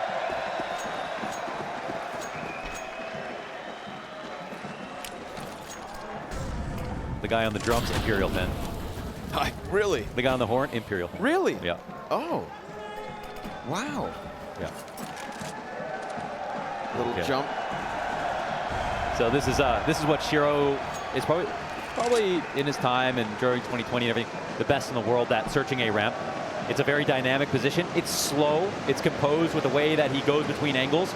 But it's all about timings, and it's all about hitting very small flicks, right? The guy jumping on sandbags, the guy between yellow, that sliver of an angle between the yellow tarp, it has Shiro written all over it. But Fallen, he's not scared, and he actually wins one over Shiro. All right. Dead on as Shiro waits. So that's not going to be an easy fight any day of the week. Ooh. But you know Fallen still got it in it. He does, especially when it matters. Hobbit. Oh, this could get weird. Cello, he's found that perfect moment of timing. Oh my God. And he catches Hobbit with a nade in hand, so it goes down smooth. And now their plans are obvious, right? Hobbit's throwing a fallback flashbang, which makes it very difficult for C9 to organize in good conscience towards the other side of the map, knowing that it's understood. So 35 seconds, and they're actually coming back. I actually feel like they're going into a save, yeah. This is a completely lost position from the perspective of Cloud9, a team that will, save for the smallest reasons. But even a team that is a little bit more brave than them, I think they would fall into this spot as well. It's uncomfortable at 35 seconds. Right. But what's more uncomfortable is, again, trying to move forward into mid-control, walking around when you know that the only guy who is holding on to A and throwing a flash on his way out is dead. So this is a very confident victory from Imperial, and they search the ramp. And again, it just keeps going back to this one narrative. He's trying to blow the gun over to him. I see. But Vinny will find an additional kill. So while the nades are serving up distractions, Axile is one of the 3 players trying to save to go down. Yeah, but it keeps going back to this one kind of important tactical detail, is that they know when to reaggress, right? This is what Fallen will imbue his team with, his teammates with confidence, knowing is that, oh, wow, what a bounce. Down the shaft. If he tells them that they can push, then I think they're going to believe it, because he's very good at reading the game in that sense. It feels like that ferocity we got out of cello in map 1. You tell him he can push, he's not going to say otherwise. Ready for the aggression. We got Vinny at bat. Mac 10 first up, and it's the AK of NAVI that actually slides wider. So a forefront of Imperial's B setup just gets wrecked, and Fallen, oh my god, back turn, gets dinked in the back of the head by the Glock. If that was anything else, you know, we've got Fur on a very uncomfortable amount of health, but even just the damage keeps a second player there. Man. And C9 shows skin towards the opposite side of the map, so I like that Fur's not just trying to shy away from this. Yeah, this he gets is C9 tucked into sandbags. really working the body here from all angles, going for different kinds of prodding techniques and trying to expose himself as little as possible. So they always have people to pick up the guns that get dropped off. And now the slow call up the ramp, as they need to die on this round. Shiro and Hobbit have AKs. Still potentially odds to win it, and Fur on low HP. We'll see if it costs him. He's got a smoke for himself, but he actually has to pull that out pretty quickly. Shiro, he pulled his The molly's Molotov. not coming. The molly's not coming.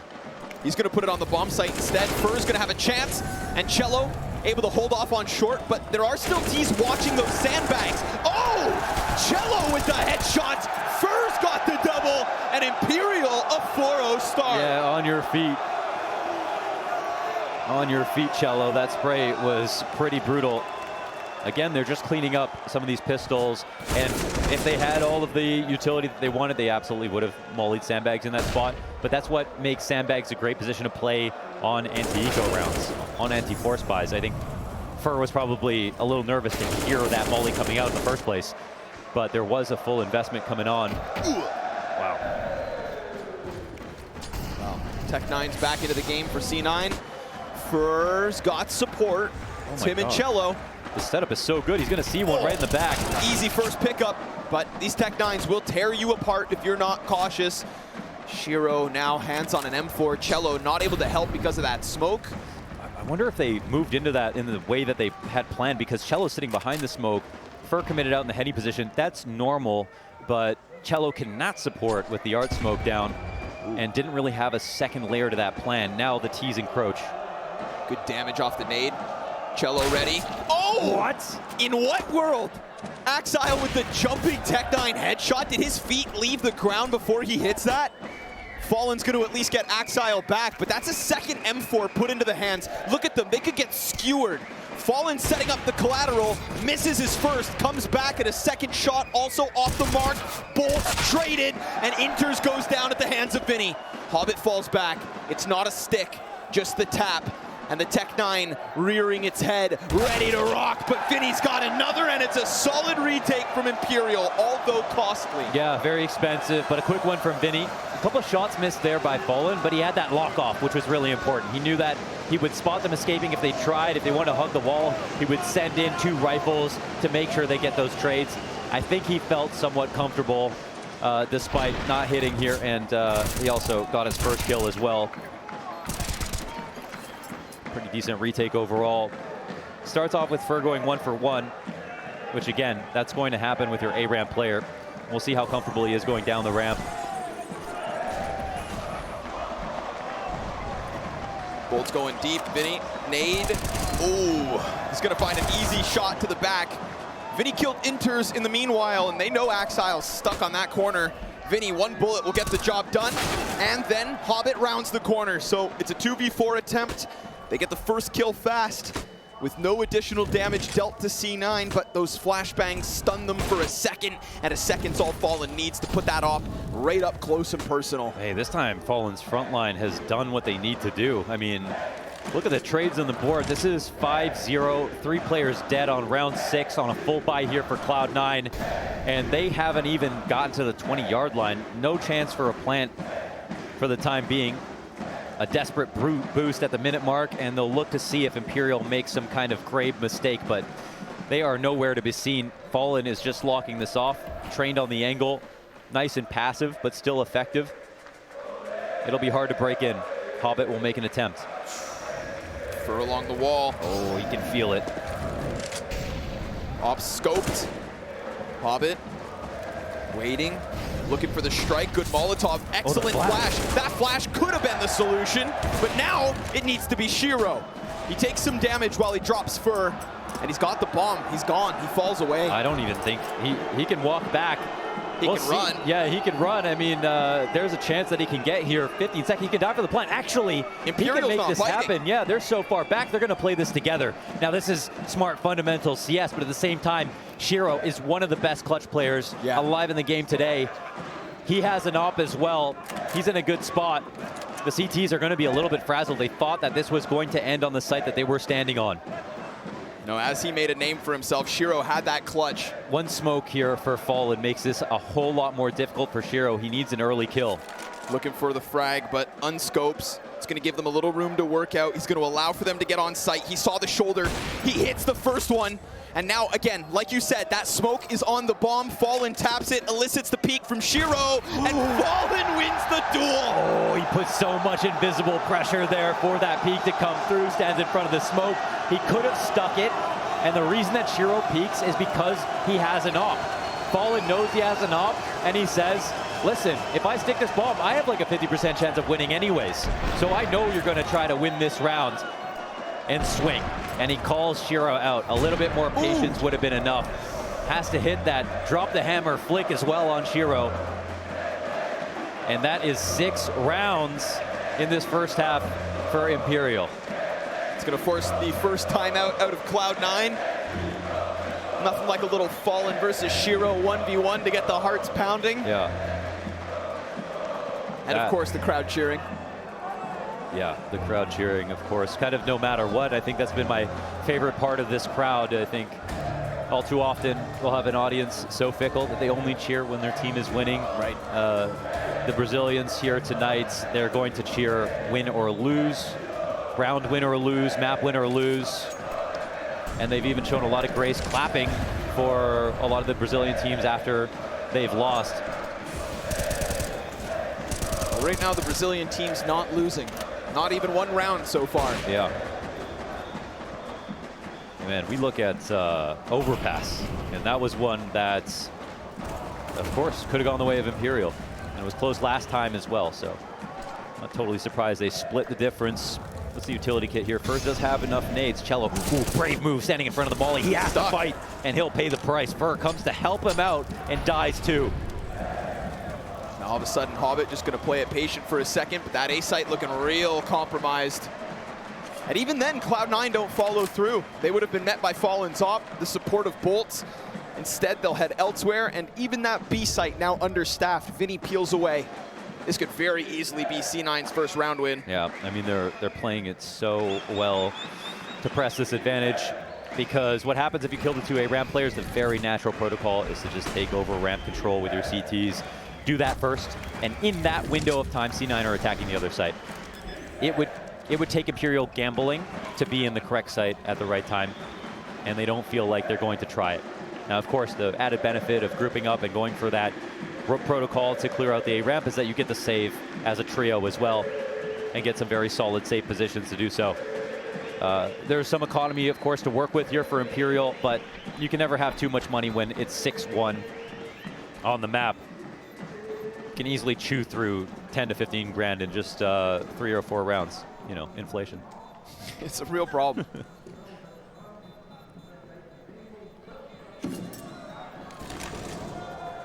So Imperial cut the losses, keep 3 up, and Cloud9 will slip onto that score. I think oftentimes we see teams that are underprepared for Vertigo will put their best foot forward with taking deep control of the ramp, but they're not willing to do it late into a half. I mean, if they do it a few times, it's successful, then they'll immediately try to peel back to their comfort zone.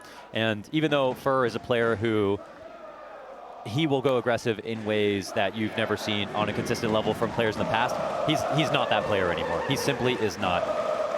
He plays the game in a much more vanilla way. He finds his favorite angle. He sits on it.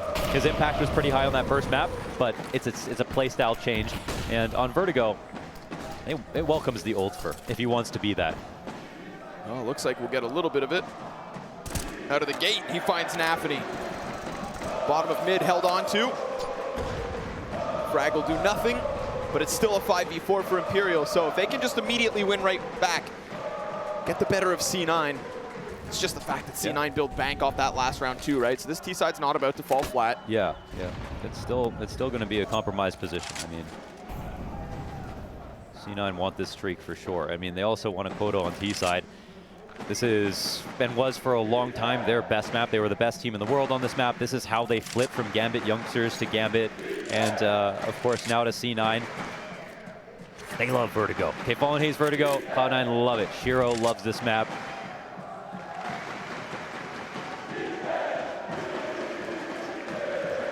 Smoke soon to fade up on short. Cello just sitting back and waiting this one out. They've cheated the timing here, throwing nades late, execing, and oh, that's a beautiful play. More kills to be had, but they hold on. A flank from Hobbit, and that's just enough. It gets the better of Fur. Hobbit's able to find that one. Turn bolts. Oh my. He's able to stop that bomb plant. Hobbit hands busy, 2 CTs ahead. Vinny and Bolts looking to come in big, and that nade does massive damage, but they do lose track of Hobbit in the smoke, and he's looking, oh, what a tap, and a near damn clutch, but not enough from Hobbit. Woo! Jesus, that was real close. What a shot, man. That was heard around the world. A nice try as he takes out the one player in heaven, but 2 ready to go is the last. Imperial survived that, deny the streak, most importantly. Oh. My goodness. Oh, that's filthy. Wow. Then he was just trying to land on the ground. He's like the nicest guy as well. How could he do that to him? I mean, it's the 2 of the nicest guys going head to head. Someone's gonna have to get dirty. Yeah. Hobbit, filthy little one tap. I remember this score line. Yeah, once or twice. Imperial. Back to the winning ways, but like we said, right, that one round from C9, so successful, the buy's right back in. Shiro's scope already starting to scan this ramp, and my God, was that close. No indication, just intuition. We've got a player again, yet it's Fur. Oh, he saw him. Yes, he did. Multiple bodies, whoa, dangerous game to stop and throw the nade, but he'll find a bit of chip damage and escape with all his health. Yeah, NAVI tried to press the attack. That would have been the freest kill that you could grab. We saw last round they did a really interesting exec where they actually walked the entire way up the area, no nades, and then exec so that the player in the back of the site died, throwing a nade in response. Looks like they tried to come through with a similar tactic here, but it gets called out. And again, Fur updating info on the ramp is a really key piece of this puzzle. It looks like he might actually find the timing to go deep enough. Late into the sandbags, he sneaks in just in time. And they don't molly it, but they trade him. Fur peaks early. Shiro up. Oh, look at that. No scope. Doesn't work. Good damage from Cello to find Hobbit in the background. Half of Inter's also taken out. Bolts, whoa, looked away for a second, but the Molotov just kind of draws him right back in. And Bolts is offering up some impact. Shiro's going to find another kill. A clutch attempt from Shiro yet again, but this time outnumbered. Oh my God, he has the ability to leave once again. He did this. He's doing the exact same play. They're gonna think, no way he does this twice, but it could be an open site. Over on B, a second chance. Let's see Shiro work. They're a little bit slow to the rotation, but look, they've already cleared out the ramp, so they're gonna meet him halfway there. I don't think they can rush him down on this plant in case he gets off it, but crossing into the 7-second mark, he plants in a weird spot. Smoke helps. He might be able to put this down. Vinny sprints, a no-scope miss, and that's the one that could have been. But Vinny got the shoes on, jumps high, denies. The KZ boots on. Man's climbing over boxes as, of course, Imperial climb the scoreboard. Yeah, so that one they locked down, and again, it's just about being fast there. That allows Vinny to get there in time, not allow Shiro a chance to make it close. Last time he almost won, and these shots from Bolts, just way too clean. That's so sick from Vinny. Yeah, just puts on his moon boots and gets up there. Breathes some more life into the crowd if they even needed it. I don't think they do, but... Man, Cello's just riding this vibe. I know, you gotta love to see that. So unfortunately for C9, that is... The one thing was, okay, C9, Yep. they built their brand online period, Vertigo, huge streak, every team, they were just a Grim Reaper, knocking them out, no one could stand to them. But a huge part of that conversation was Vertigo, one of the most important maps for Footsteps. Being layered directly above each other and online from the comfort of your own home, of course, you can hear everything and use those things to your advantage. We don't have those games in a loud LAN environment, which is where all the most important matches in CS will take place. So finding out whether or not that would translate was always a big question. I don't have any doubts about C9 as a LAN team at this point. Not any more than I have about any team, who most are pretty inconsistent overall. But on this map in particular, there is something to be said about how little you can hear, especially right now. Fallen's got the gap to work with. Man, Fur's been putting up numbers with these ramp plays. Man, he's been kind of just aggressive enough. Hanging out of the sandbags, updating info, getting damage off, fighting them back. Not dying without at least getting a kill, I think almost every single time.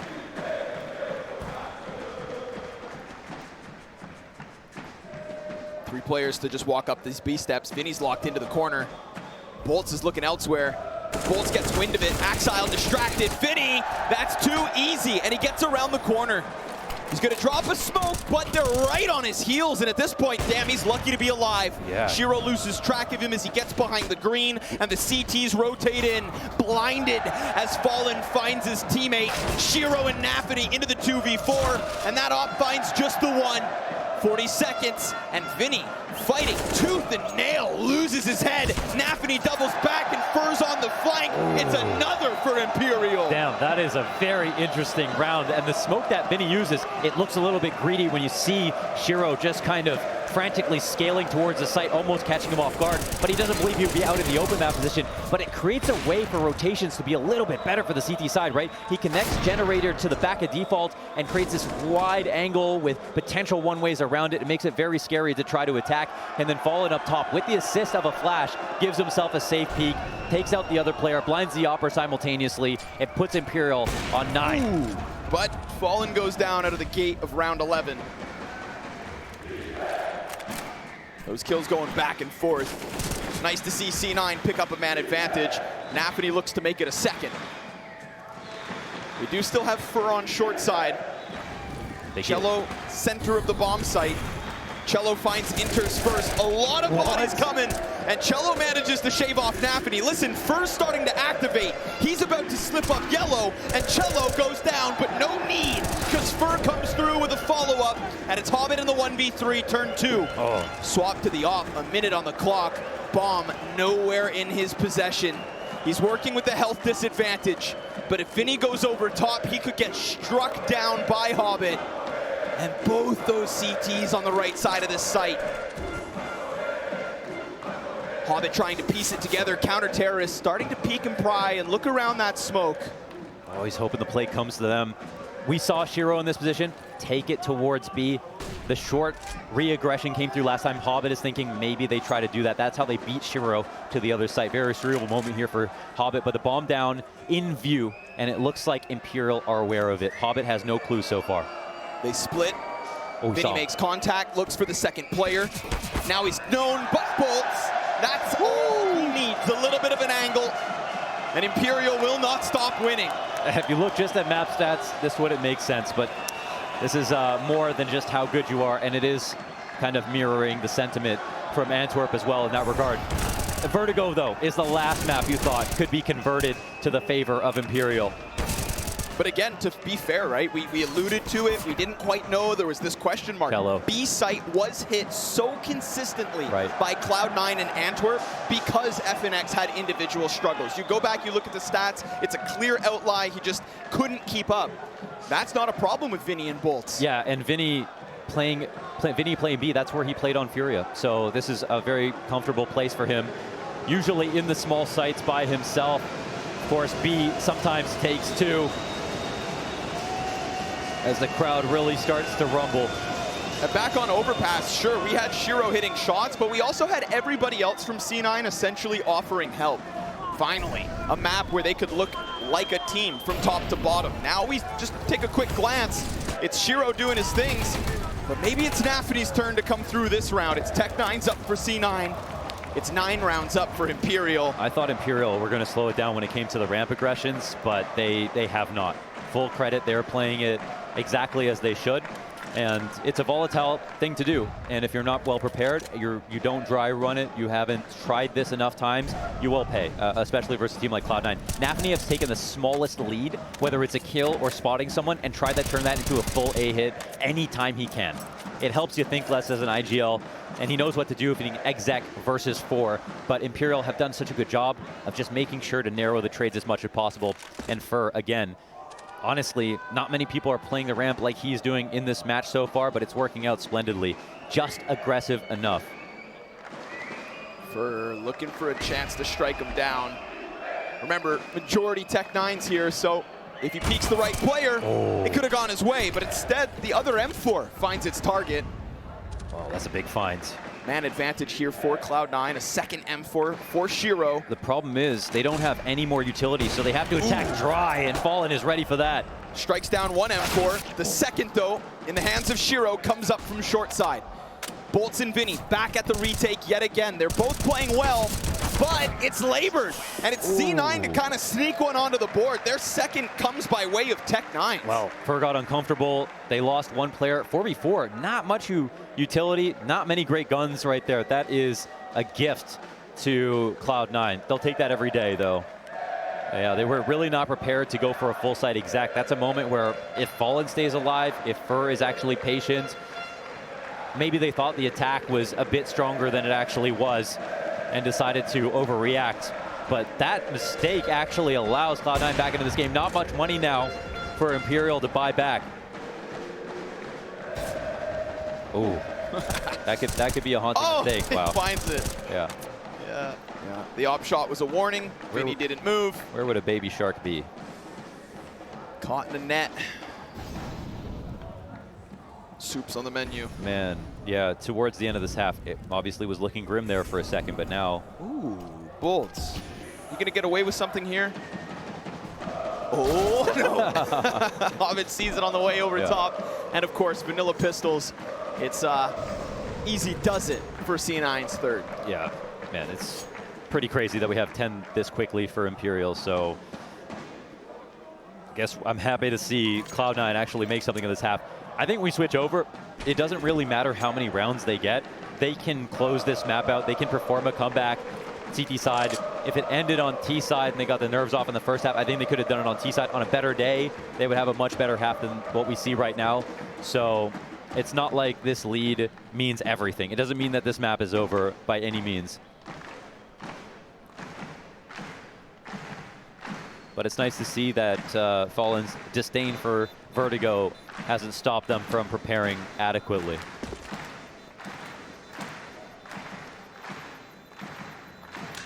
There are two types of people, those who hate Vertigo and those who pretend they don't. Ooh, all guns held. So, the door pushed ajar by Cloud9 towards the tail end of this. We go back to overpass. Same thing happened on that T side. Cloud9 starting to rack up round wins after Imperial's hot start. Not the cones. Careful, that will kill pedestrians. You think so? Yeah, take a cone to the head at Mach 5. I'd die.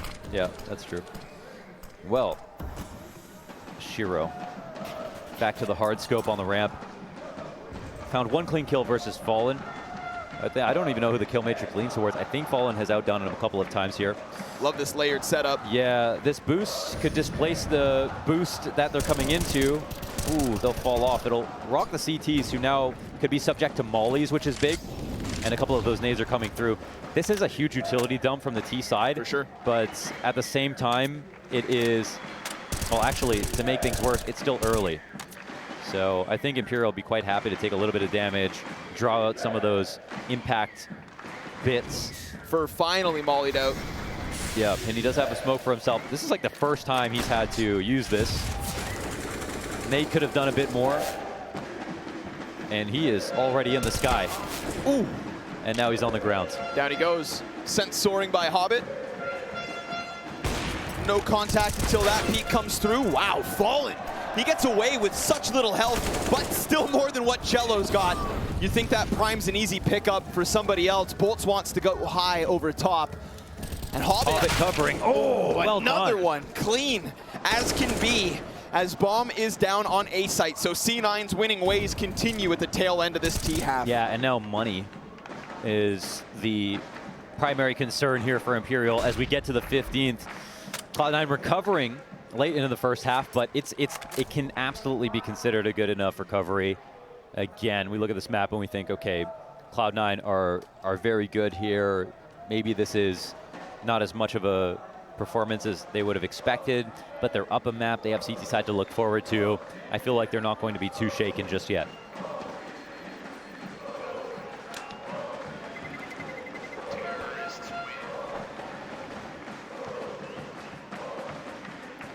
Very low amount of kills here across the board for the C9 players. Honestly, that round could have been even more of a blowout. Remember, Fallen and cello get away with, what, 9 and 1 health each? So, C9 looking pretty damn strong, but gonna be talking this one out. Imperial take their first time out of the map. Yeah, this one I think is to do a little bit of math because they don't have much money to go around. Looks like sharing is caring as some guns change hands. Decent grenades here. And I think this is what gives Cloud9 every excuse to play it slow. If you have full utility, of course, I mean, you can rush anytime you want, but if you have full utility and you know you have a gun advantage, it only strengthens it to really play that clock out, force the CTs out of the little bits of utility they have, put pressure on the guns that need to be up close in aggressive positions and force them to either turn corners and be overly aggressive. So it looks like this round is going to be a game of scarcity. Shiro nearly missing a few very big timings on the ramp just to show off how scary he can be. Oh, and this is that Nico walk up here. Ooh, nades fall on NAVI. A little bit of aggression though into that B site. Vinny can't see a damn thing, but he's alive for now. Those nades chunk him down to 3. Axile actually gets hit by the bombardment from Boltz. Oh no, Vinny walks into the molly. That makes things a little awkward, especially with Hobbit in from middle. Catching a clean headshot on cello, an unusual spot that finds his rotate off guard. But Fur, that's a bomb, delivered on the doorstep. They've lost track of inters at B. Man, there's way too many layers on this. How did Fur even get here? NAVI's above him on the A site. Fur, he must know that someone is camping this out, but his eyes are forward right now. NAVI coming in from the back. I don't know if he's ever going to clue into this. It looks like his teammates coming in from behind to try to kill him, but this is a freebie for NAVI. He's about to turn this corner. Got it. Fur sitting duck, 35 seconds. They can take it back now. Everybody else on the CT side has died and Fallen realizes they're going to run away. Wow, NAVI and Fur somehow just changing positions inside of that A site. Cloud9, a hell of a recovery. That was 10-1 to 10-5.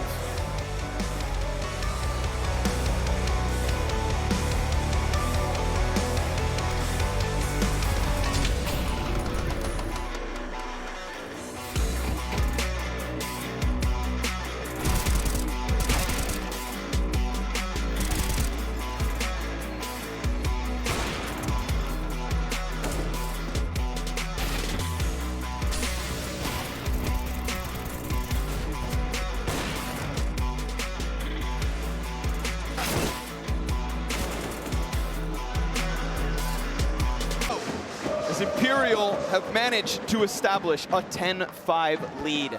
And all they have to do is kick off this T side with a pistol round and maybe follow through with, again, some momentum to extend us to Mirage. A map that last time these teams met, they blew them out of the water. I wouldn't turn down a suitcase full of money either. Hell, make it 2. And I better get it 2. Inters gonna be making the contact towards top mid. We got a lot of nades on Fallen, 2 Molotovs, a smoke, and some flashbangs. But Hobbit, well, he's the man in mid. He's gonna actually skirt back around the side of CT. cello, ooh, hello, finds Hobbit with his head turn. He'll be caught out by Shiro point blank. It's Boltz up next. The frag meant to deter the peak, and the T's could turn to B. Fur finds one in the depths of this bomb site. He continues with that first half success. An easy plant for Imperial. They read the reaction. They even caught the first player off guard. That was really nice, man. Listen, I'm biting my tongue here. I just think Cloud9, until they lose, you got to give them odds on Vertigo, but it's looking like a very well-prepared Imperial that are executing just as well. So, NAVI in this retake, well, they've got the first kill. Ooh, that's two. This is, you know, a real clutch taking place. However, there's one up in heaven. He nearly hits that last one, but Fur takes him down. And I gotta say, Fur, he's not aggressive running around eco-hunting Fur anymore. But has he been holding all the right angles, or am I crazy? No, you're dead on. Every single place that he's been in, it's been the easiest shots for him, whether it was killing Hobbit in that first half on overpass, here in this pistol round where he's used somewhat as a lurker. Super composed play out of him. Perfect crosshair placement, of course, but most importantly, positionally and timing-wise, he has just been ahead of Cloud9 more times than not. You're dead on. The ramp peaks, the sandbag plays, and now just that patience to stay tucked down in B in case those B players did flood forward in response to losing mid. I swear, you know, the most beautiful part about Fur's story is before he joined this team, he was convinced by Fallen, who convinced him to stay on for this major, to join him because Fur joined a team just to beat him as many times as he could. And here on this anti-eco, we'll see if something crazy takes place. But cello has alleviated some pressure with his first frag, and Fur looks to cheat a smoke. It's actually not great, and he gets on the other side of it. He's got weapon advantage over Shiro as well. Excellent grenade, though, comes out from the rotate. That'll chop off a chunk of cello. Ooh, and the MP9 prevails. Yeah, they use that suppressing fire to bait so Fur could run up, and Shiro, he doesn't bite on that. T's drop a Molotov to enforce the fallback, but Cloud9 aren't shying away from this. We still have Shiro pressed in. This crane smoke is all they have left, though. So after this comes up, they cannot sit dead. Whoa! Inters with a long-range 5-7. Oh, man, things going south. cello's health is so low. They're ahead of the flash, so it seemed, but Vinny gonna take off the pressure of the moment. Hobbit. Oh, if he catches them not watching, if he finds them bomb planting, another smoke goes down, Hobbit goes through. Vinny's got the trade, but at least still time. Axile in close proximity. His cover is low. Vinny, he just lost his support, and Axile shines. The ump in with two. One magazine, and they're on the front cover. Would you look at that from Axile? The guy that we didn't see enough from on map 1 comes through with a clutch on Vertigo. The guy we haven't seen enough from so far this major. Yeah. And here on map 2, 6 and 13 prior to that 2K. Near non-existent impact compared to what we've come to expect, and he walks away with a critical clutch. Don't see a guy who's trying to take stress off himself and pretend that he's here to absorb the moment. I see a guy who can genuinely do it and then play at the same time. Well, they will continue to play with that 5-round lead. We get back into the action. And Imperial still dazed after losing to what was a 5-7 and an ump.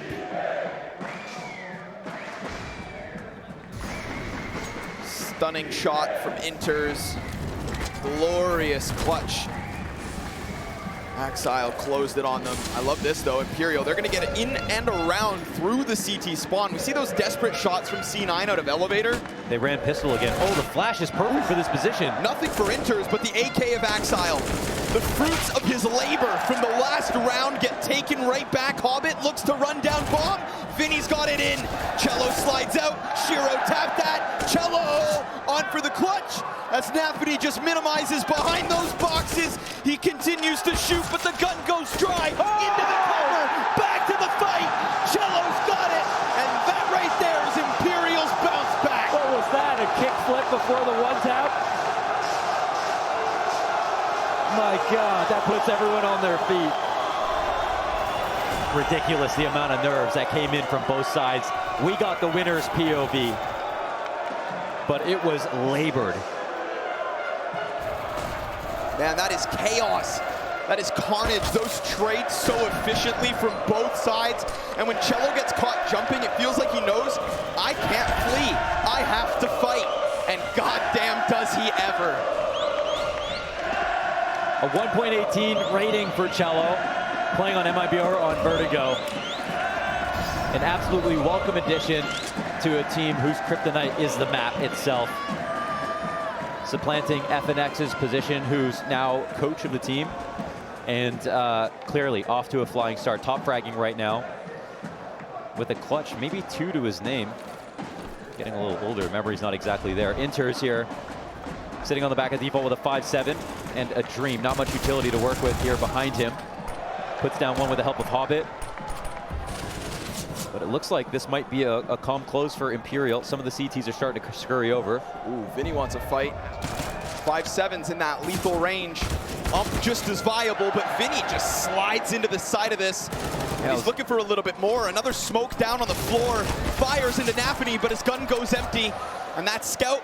Oh, what a quick scope in from NAVI. Imagine had Bolts taken that to the head, but instead he stands tall and Imperial will convert. Jesus, that was close. I thought, no way that this round ends any other way than Imperial taking that. But the smoke down in CT spawn, the transposition from Vinny, from Generator to get that kill on Hobbit, and it felt like it was certainly over, but the push through the smoke worked out pretty damn well, and at least Cloud9 can know they did a ton of damage. But even though they did that damage, they come into this next round with pistols. They have to do damage again just to meet their quota. Unlikely they'll knock down 3. Imperial, what is going on?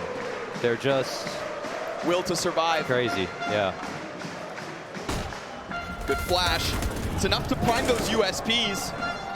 But Bolts brings it back with the MAC-10 in mid and Furs off short side. So Imperial clamped down on that ramp push. There's still Shiro in the mix. Things could get weird, but he's been found out and the AK chews right through him. Cello onto 20, Imperial onto 14. You really can't explain it, man. They're playing well in this second half. They didn't slow down from the first. They even had like a kind of undignified loss already in the second and have come back, just bounced back instantly. This somehow looking like a map they love. I mean, if you missed it, man, like Mirage was a complete collapse, excuse me, of Cloud9 at Antwerp. 16-3 was the result on that map, and Imperial knocked Cloud9 out of Antwerp in the 1-2 decider matchup. Made no sense.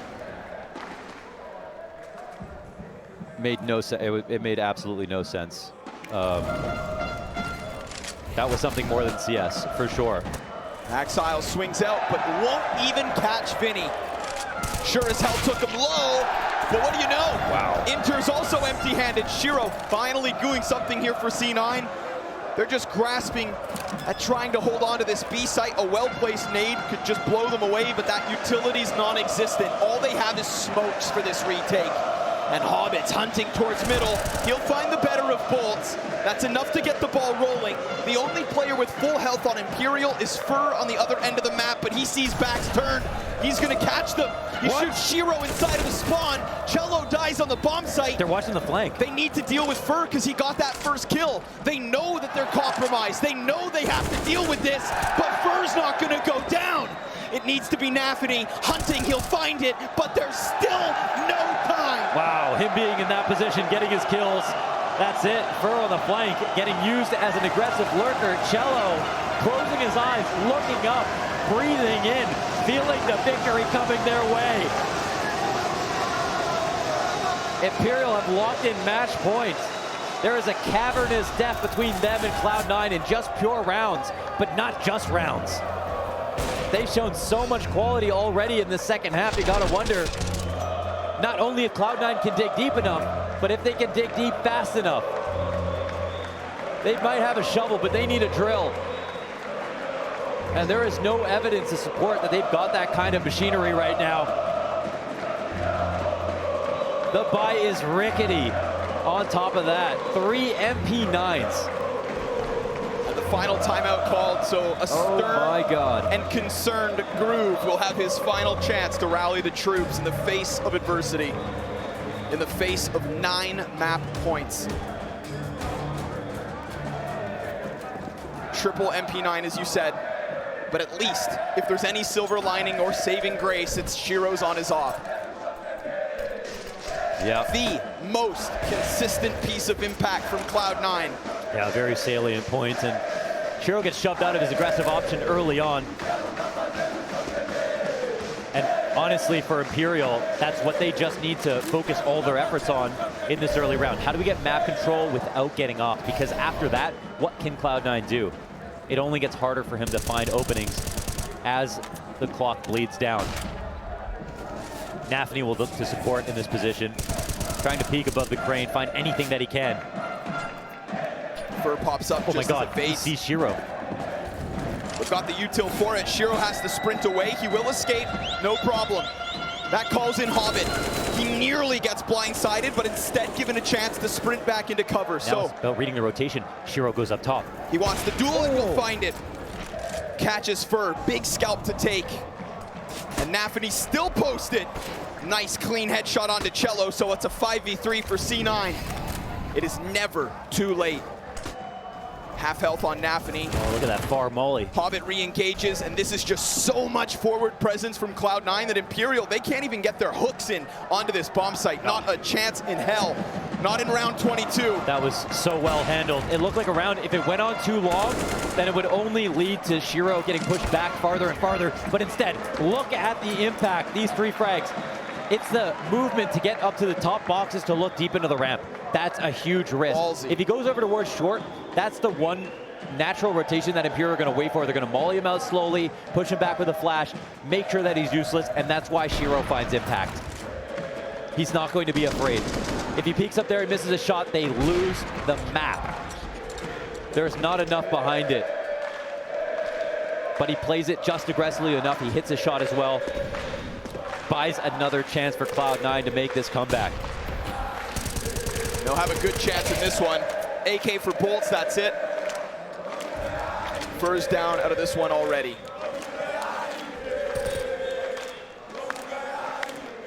We saw something similar occur on that first map, and you know, Yanko tweeted about it as it came to an end, right? We saw this kind of aggressive buy, these half-buy styles that ended up giving Fallen no op in round 30. Now, luckily for Imperial, way more room to work, 8 rounds.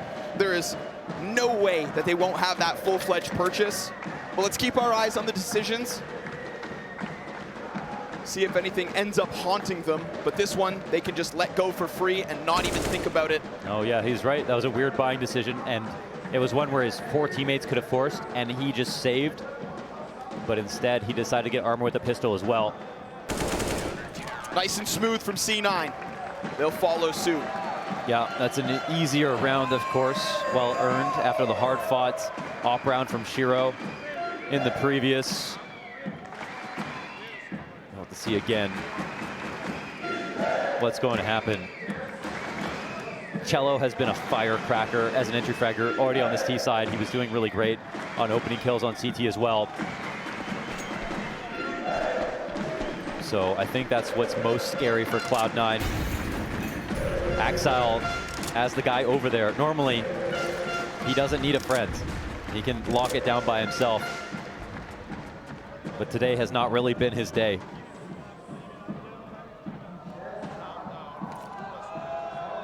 Ooh. Little Molotov to make Shiro uncomfortable. But first they're going to go for the boost up mid. And yeah, with the bomb in this position, 3 out mid. They're going for something interesting here. Shiro really get back into this. Yeah. Smoked out of the elevator. They have zoned him correctly. This is what they were trying to corral, this rotation. They lock it down. It's very awkward for Shiro to get back with low utility. They've got the CTs watching their flank and elevator, and they're regrouping at the bottom of the ramp. This could be the call. The last time CTs, they were allowed to continue fighting down. And, well, even with everybody distracted towards mid, Hobbit takes it into his own hands to kill Fur. Multiple rounds now in a row that Fur goes down. So his impact from that first half. They created some tension, but it's been released with that kill. Good to cut him off. Yeah, but Shiro's kind of guessing, right? There's still Bolts could find timing. Oh my God, there's so many timings here. Could he ever? And the CTs, they're only now starting to press into that site. Oh, but NAVI, he'll find that swift headshot. Clamp down on middle, Bolts denied. And with 15 seconds, Imperial, this is going to be a desperate push straight into the fiery Opper. And just when Shiro's expecting his shot, it's Hobbit to hit him from the back. And then Shiro gets into the mix as the waning few seconds will, of course, cast Fallen's future. What? He actually gets away with the plant. But imagine if he gets out of that smoke. Jesus. It's not enough. It's a little bit of money. Something that could be the silver lining. It's not just that, it's also not dying after time. Cloud9's 9th. Holy, that is close. I guess there's no way for that to happen. Either he dies planting or, yeah, I guess if he mistimed it would be the only situation. Overall, Cloud9 handle this quite convoluted situation. I actually thought at first there was a succinct game plan from beginning to end here from Imperial because they zoned Shiro so damn well. They got him out of middle, over towards the B site. It looked like they were grouping up towards A, but Fur was the only point of contact. There was nothing behind it, no refrag, and once Hobbit denied him, it seemed like they were left guessing, weren't exactly sure what to do. Wow, that is not a small amount of damage. Listen, every round could be the last, so with Tech-9s and armor, you've got to think. There's always a chance if you make one small mistake, you could get overrun. It's literally what happened in the third round of this T side. Cloud9 win their force buy, and then off the tech pause, Imperial just bash him back. Can't let it happen. Vinny, he sees some skin on quad. He's fully tunnel visioned, and he almost saved. Just almost gets around the corner. The only thing that goes well for Imperial is Bolt's Tech-9 kill in mid. Everybody else just falling empty-handed. Fur finally given a chance where he doesn't die first. He's the last man up instead, and still, it's unsuccessful. I think this is where the saliva starts to flow again in your mouth. You're starting to get your wits about you, right? You were dry mouth before this, like, man, this is pretty much over. How are we not winning Vertigo? But I think things are starting to flow again, and for Cloud9, of course, that's a great sign. We've seen amazing comebacks all tournament long. All tournament long, it's been 2 days. I mean, dude, with the amount of energy every single match, every single day, it just feels like it's been a millennium already. But brother, with the amount of rounds played, I know, seriously, it feels like it's that's been at also least a true. week. There have literally been more rounds played than you could possibly fit in 2 days. So, but yes, this is just one in a litany of comebacks that we've already seen today, yesterday. Cloud9 have not been on the better end of those, but are overdue for one. Or, all of a sudden, this one goes to map 3. And Cloud9's future is still a giant question mark. They'll have to do what Imperial have done, improve on the map they previously lost. And it's not just a little improvement. Like you said, 16-3 in Antwerp. They have a bone to pick with that for sure.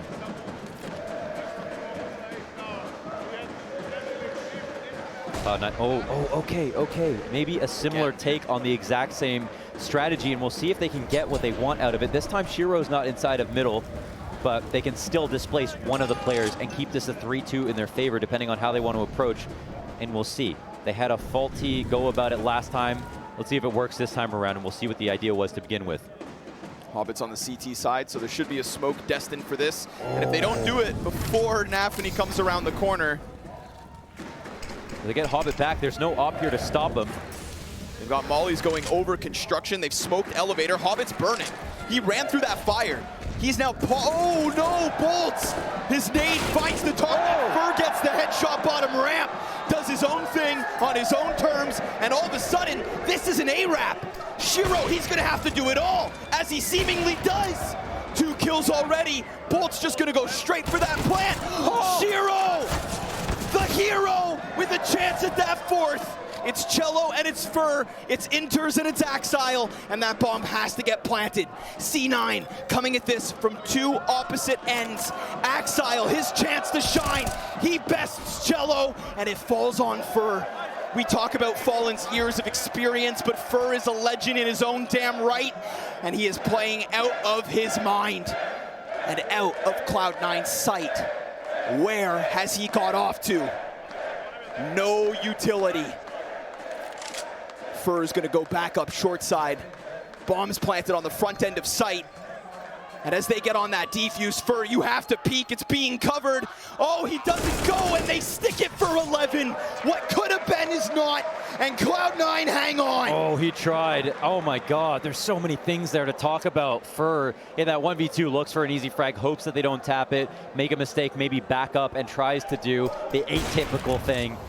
Play from a place that it's not planted for and just hope that they make some kind of error, expose themselves to the ramp on the opposite side of the box first. But this is all about Shiro saving the day after Imperial executed so well on their initial game plan. They got Hobbit over towards B. He was confused about how to respond. They wrapped into spawn themselves. They got a kill, and then they could have taken it to B, but there were still even strength sites. I think there were still 2 on each. It wasn't wrong to go for the A site. The only thing that was maybe the worst idea is going for someone like Shiro in the form that he's in right now versus someone like Axel, who only has an AK and isn't having the best game of his life. But that's not really how you want to think about the game at all times. And Shiro getting split on from elevator and A ramp with 1 op. You're not supposed to be able to make a round of that. 3 kills. Yeah. 3v5, and Shiro offers that. Yeah. You know, Boltz thinks bomb plant, but while he's busy, that 5-7 just cracks. And C9 very much bouncing back. Remember, the majority of these T rounds, right, it all happens because of that round 3 force buy and Imperial follow through for 14 and 15 right after. But now, 5 straight from Cloud9 and an opening kill to NAVI's Avail. Yeah, a little mistake there from Cello. It's a very safe sandbags peak from NAVI. He will take that every day of the week. And they look to keep that pressure on. Oof. There's a trade back from Fallen, but a missed shot from Shiro. The T's press in and the bomb goes down. Gets picked right back up. Shiro's under pressure, but it doesn't stop him from finding the mark. Vinny's in the corner, tries to spray up, but it's another round to Cloud9. And if I have to remind you, there was 9 rounds that, of course, Imperial could have closed with. They have lost the majority of those 9, and now just a few left over. Yeah, just a few, and we have to remember in this kind of game with the economy, it's a buy every other round here for Imperial, so we'll have to see. They're going to be stretched quite thin to put more than 2 together at this point. Half buy immediately, Tech 9s and a fast strat up the A ramp. Shot missed, but info gains. Fur's going to get dropped to 66 right away.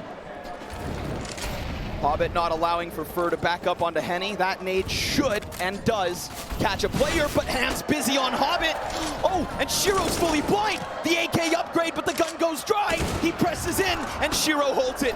It's a 3v3 with lesser weapons. Shiro doesn't stop. Again and again, he catches these kills with absolute domination. And point blank, he misses that one, but Boltz with a chance, at least gets the first and dies to the fire of Inter. Oh, clutch shot after clutch shot. It's just Kodak snapshots every single time with Shiro. It looks so damn easy, so quick. Front pressure on both sides, it's no problem. He doesn't need any friends. 32 kills, 33 kills, and he is just averaging above 30 now so far in the challenger stage, win or lose. But a half buy that never should have won. Into the guns, Imperial goes. And while Shiro loses his right-hand man, Hobbit is filling that gap. Man, look at the details here. That slight crane peak, you get a little bit less when you look down, but you also can't be seen from some of the most important angles holding the ramp. Sick detail. What happens now? This is a more calm default. There's actually no pressure now on the ramp, and Imperial want to come forward. Ball is now in C9's court. Sometimes you're throwing late grenades to this sandbag position, trying to molly it as well, and just soften up the T's, get some unconfirmed damage before the exec comes in. We see this molly to displace, and also listen for any audibles. It's a full passive setup, a new look. You can throw these in sometimes. And it looks like Imperial can't compete on the resource front. Right. They are down to just these 3 smokes, not a single flash left over. Grenades being bled. Hobbit's gonna press in against the crane. There was a moment there where C9 are playing a little further back. Now Shiro's on that up top. He's low HP, it could be problematic. He's trying to draw them forward with Hobbit, abusing this crane smoke. And NAVI over on the short side. Shiro keeping himself here, but down go those last few smokes. They've got 1 to spare, 20 seconds. NAVI's gonna cut off Finny. Hobbit pressured away to the wall. 2 kills in from Imperial, but NAVI looks to lock it in. It's 2v2 again, and Fallen, the bomb plant, oh, he comes off it. 8 seconds. There's no time to spare. If Inter stops this, he has a chance. He kills Bolts first. Fallen's right beneath. And all of a sudden that CT falls. Fallen goes above. Oh, the no-scope's his, but Inter's trades another critical clutch. Oh, the perfect spacing and a clutch that goes the way of Cloud9. It gets tense, but it's well handled. The man advantage is there the whole time. My God, to do that with 3 smokes and Shiro just trying to lure them forward with the honeypot. Constantly shooting with the AWP from different angles. And that's got to be alarming for Imperial, but they don't have a choice. They can't go back to B. They can't think about anything else. They're playing blind, but they have to come in for brute force, and they try, and it comes down to round 30 again. 9 attempts to close map 2. 8 of them have failed, and 1 of them remains. Shiro right back to his antics. Sends a warning shot over the bow. And look at this from cello. He tries to press up, but NAVI's got his number yet again. 5v4, over and over. And Imperial's hopes drain. Oh man, that might not be a player you can afford to lose. Again, a key component to this team on Vertigo these days. And cello has been axed out in these last few rounds. Early flash tactics on the ramp have stopped the aggression. The greed from Imperial gets punted. Oh. And Axile now on the up. 2 snipers and 3 players left for Imperial. Good flashbangs at least. Axile waiting for his next chance. He's got support on the side in the form of Inters. Not to mention Hobbit's here already. Fallen yet again, up and above, damage in, but it needs to be Bolts over from Quad. He finds it in the smoke, but Shiro yet again, and overtime. Oh, it's all day long.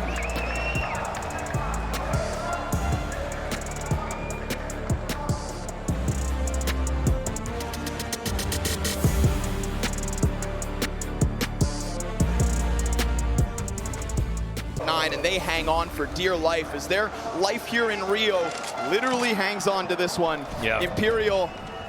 It was, I think, 4 rounds straight on that first overtime for Cloud9. Yes, it was. To just close it out. A team that's going to get better and better on this map. And Imperial, they worked hard, clearly showed a lot of prep, tried to come through with some rough execution. We saw that very kind of detailed and interesting strategy towards mid-control, displacing the AWP, trying it again when their execution wasn't that good. The second time, the execution still wasn't that good, so they're a little bit too rough, but they came very close to making some of their ideas come to fruition in a big way. But right now, you got to think Cloud9, CT side, they just got on a streak, they look good. And they get that relief break of overtime, and that's where you always give it to the team who's supposed to win in the beginning. Imperial, can they stand to this? Overpass could have been theirs, and now officially you could say the same thing about Vertigo. It would be a rough way to go. It wouldn't take away from all the amazing minutes that they've had playing in front of this crowd who have been cheering for them. But it would leave you clenching your fist thinking about what could have been. Molly to dismantle this. Shiro, ooh, finds Fur. The bottom stack threw a smoke down and just gave Shiro that extra second to catch a 5v4. And something that's been really difficult for Imperial is getting up to this A site with numbers.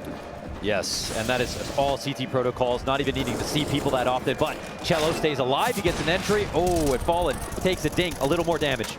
Bolts also dropped to 9, ooh, so it's 4v4, but it doesn't feel like it. Sprays find their marks, not to mention Shiro. He's just gonna hang on to the pocket, finds more damage into Vinny. A chance for cello to bring it back, but everybody for Imperial so low, there's 6 seconds.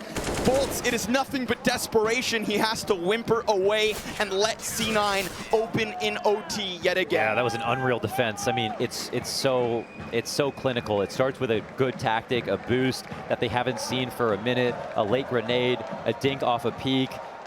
Never once getting that ramp re-aggression, the short re-aggression, not overcommitting, having to double swing. Very chilled here from Cloud9 in overtime once again. All these easy frags melting away the hopes of Imperial. But right back into things. Job is not finished.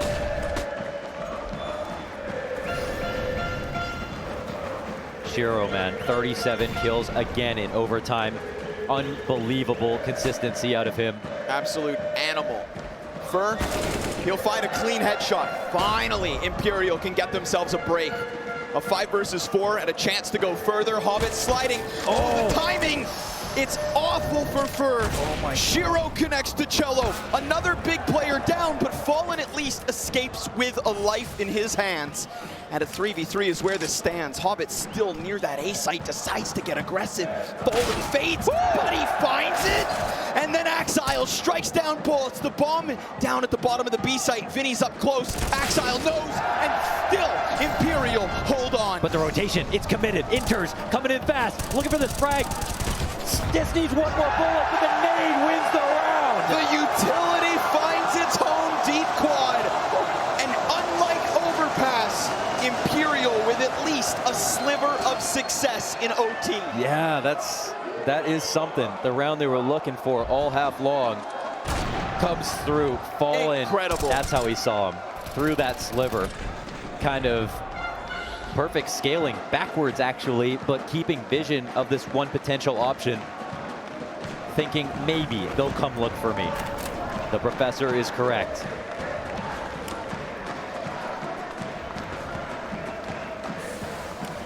And that's just a little wiggle room for Imperial. They're gonna go pack mentality through mid.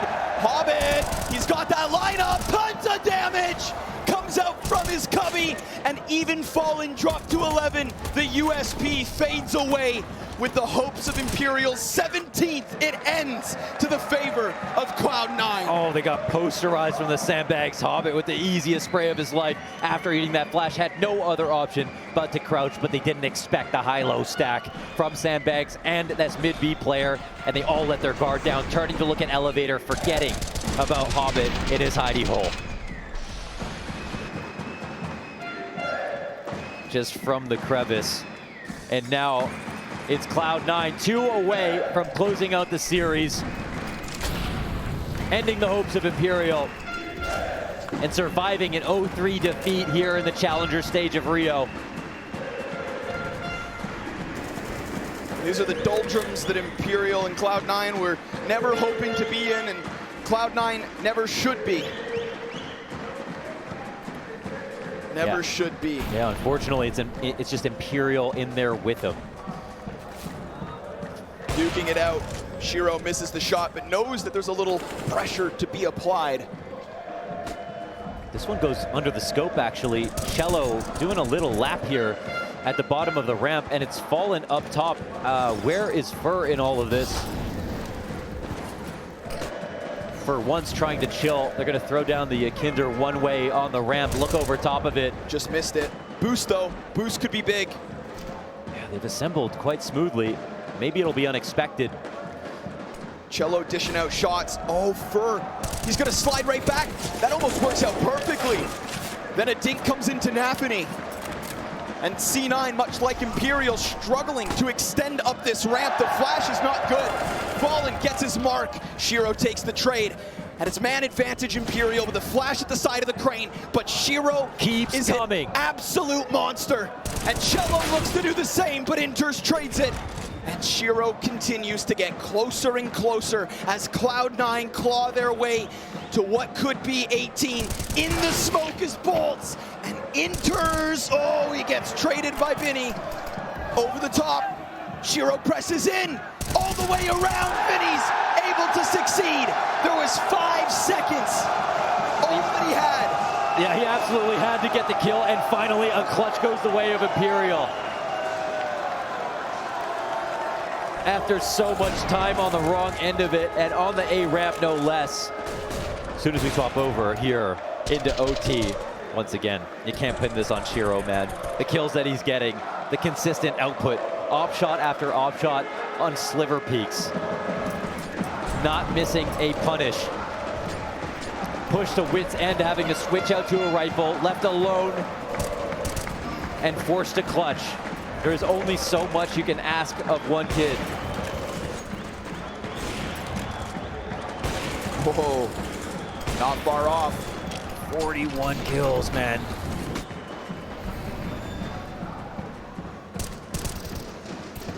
So many players here from Imperial just trying to press down. No doubt NAVI's gonna find one. Utility pressure peels him back ever so slightly. Fur, he's gonna stick around. You could call this a risk, but if it pays off. Yeah, well, they have to do something a little extra in this position, and no one knows that better than Fur. Really cute on the timing right there. As soon as Hobbit thinks, okay, now it's time to approach, Fur agrees. Congregation of the T's inside of middle, looking for the walkout, fallen on the op. Not yet scoped, ready to dodge a flash. Leaves his post, I think gives this responsibility up to another CT, but there's a gap in the defense. One will get spotted. Bolts doesn't know if they've crossed up over. Oh, now God. the B-side's under attack. Vinny goes down. Vinny just gets left on his own. Bolt's now gonna try to bring it back. Inter's in the corner. That's his headshot.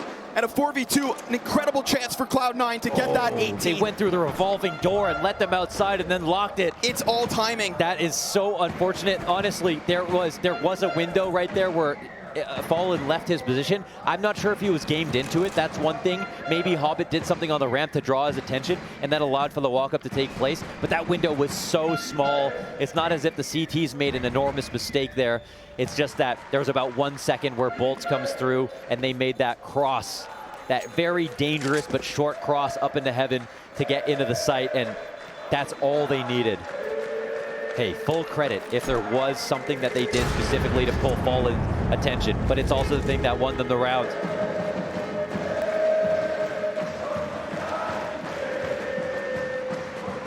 That's a big round one from Cloud9. That was hard. They worked for it. But you know, Vinny dying in the spot. He cannot be aware of this because Bolts is supposed to be covering it. But Bolts gets there when he's told. Fallen leaves just a moment ago. You're splitting hairs if you want to really pull that apart. And Cloud9 in pole position. 18 rounds, 1 to win the series. On the flip side, Imperial 1 to score another overtime. Of course, both options are entirely possible. We've seen great rounds from both teams in both halves.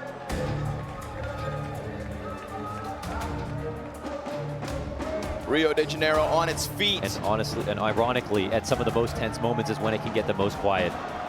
That tension's thick. And the pressure even heavier. Whoa. Jesus.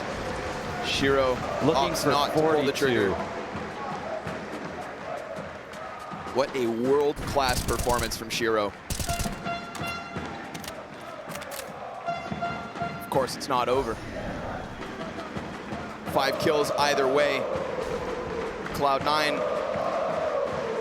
looking to start that return arc from 0-2 to potential legends. This painful amount of patience right now, but it looks like the aggression could come from the T side actually first. And look at the sneaky spot that Bolts is in. He's gonna peek.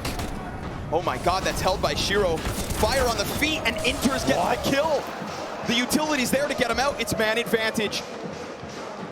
Silver lining, tons of damage, but it's still a chance for Shiro and Inters to join their teammates and hit either of these bomb sites. There are still questions that Imperial will have no answers to. And last time this B site, it got hit around from mid, but a heavy emphasis instead on stairs. They're looking to go for boosts. They're looking to throw themselves right into Vinny, and he catches NAVI on the climb up. Now that earlier damage seems suddenly substantial. Fallen gives up the scope. Oh, his head on a silver platter, but Vinny saves him. And we've seen Vinny kind of underutilized. Hasn't been given many rounds on Vertigo. 15 seconds for C9 to get into this bomb site. And it's Hobbit at the forefront, trying to tap away, won't find its mark. Burned out a quad. Vinny! Got 2 more. Inters leave Shiro in yet another clutch. But ladies and gentlemen, there is simply no time. We're going to another overtime.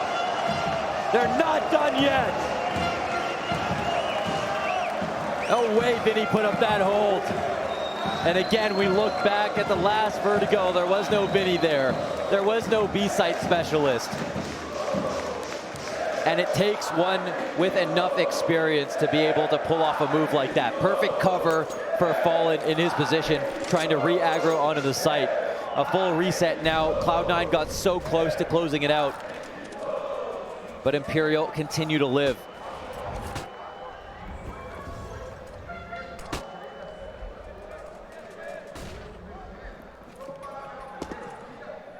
Calm hits the server again, as you've got to go right back into figuring out your playbook. Think about the conditioning from a new perspective. Once again, Fur opens up this time on NAVI. Of course, happy to do it on the CT side. He's been incredibly consistent from this position. That's a likely target down early. This head-to-head is going to mean the world. And Fur, he wants some more Hobbit. Listen, he gets that kill, but at a price. Fur already got his on this round. And also dropped to 9. Utility is actually so incredibly low from the CT side already. They're running out of the ability to even go for retakes in this position. I don't know if C9 could have countered the grenades to know this, however. Cello pressing ever closer. Oh, the flash isn't good. It missed. The flash missed. It hit the top railing, and with it, Cello given a chance. Shiro, oh my God, through smoke, got a glimpse of the flames. And C9 instead, they've got Hobbit heading into that B site, but there's only 25 seconds. If he's meant to be a flank, he needs to get in here. And Fallen all the while, he's gonna lock down the kill to Inters. Shiro with a chance as he presses in. Oh, he saw that third. Oh! Shiro with 3, and now Vinny's gonna have to get this 1v2 done. It's such little health on both the members of Cloud9.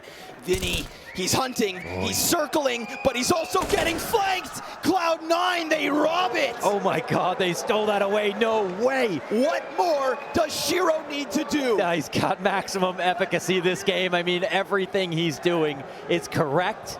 He's shooting hard. He's positionally dominant. And if he keeps going, I don't know how Imperial are going to survive this. One of the most dominant op days, pair of days that we've ever seen. It's just ridiculous to think that they've lost 2 of their starting maps with him in this form. But on 44 kills, this series is on the horizon. It's within reach. I mean, we want to talk about ZywOo being maybe world's #1 in terms of current form. Shiro has showed up to Rio and wants to throw his name into the hat. Absolutely. Yeah, there is time left in this season for Shiro to really jock for a position higher than people would have expected in the top 20. Ooh, love this. Oh, Cello with this aggression. Fallen. Ooh, that is a really tough flick. On an island, his short player falls back. Damn, Fallen slides back into safety, but nothing feels safe when Shiro's alive. That nade'll certainly help. Take him down a peg or 2.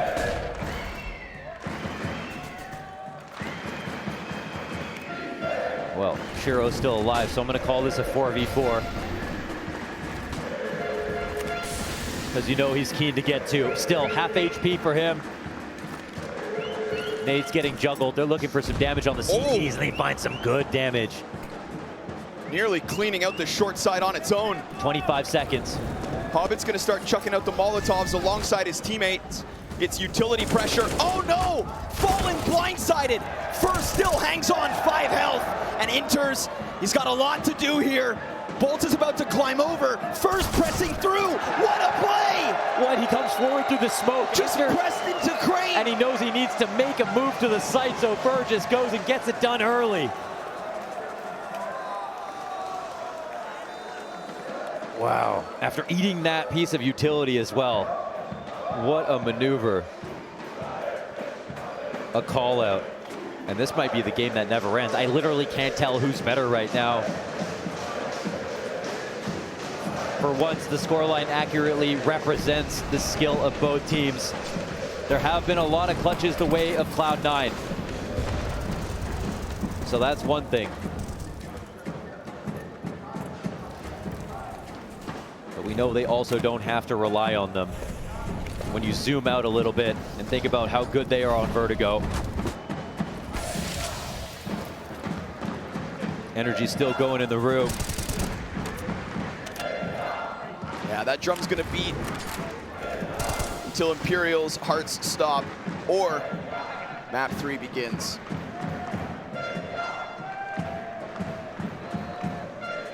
Is Vinny the guy you want to go to really come alive in this last overtime?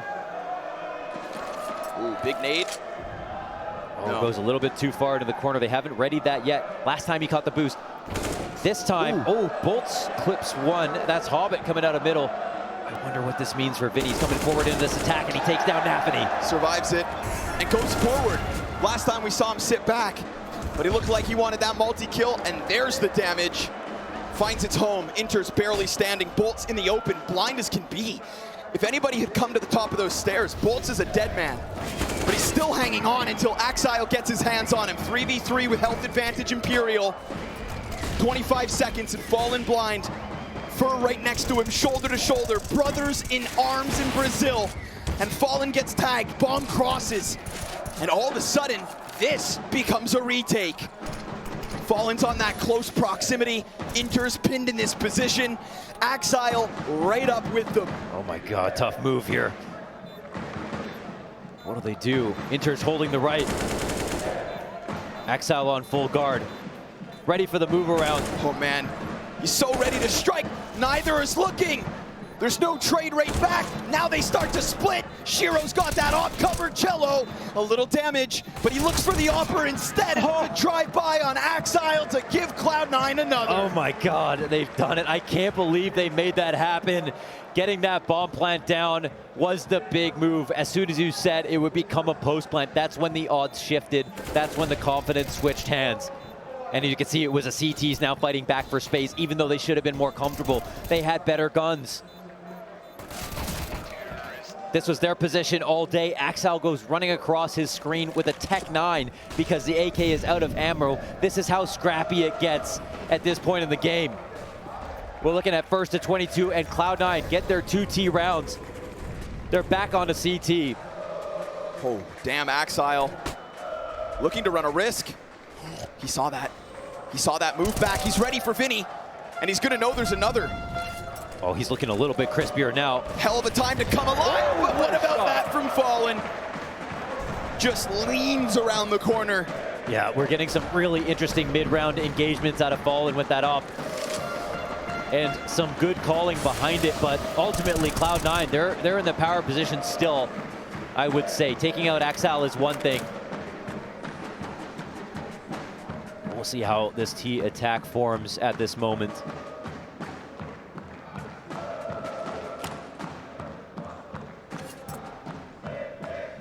They want to think twice about using the little bit of utility that they have, and they throw a smoke on Crane because the amount of time on the clock means that it's going to make Imperial uncomfortable to think that they're not welcome here. But the thing is, there still is enough time, and I think Fallen knows that. They can go through with the full exec.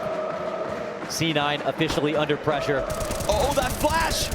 Nearly a second, but there's another. Hobbit comes in from the other end. Shiro, he's posted 20 health. Huge advantage, Cloud9, and with that bomb down, it's them to secure a third OT at least. At least, and that's with a 2-round lead potential again to end it, this time on the CT side. Fallen whimpers back into spawn, holding this up on 5 HP. Bleeding out at the bottom of the ladder.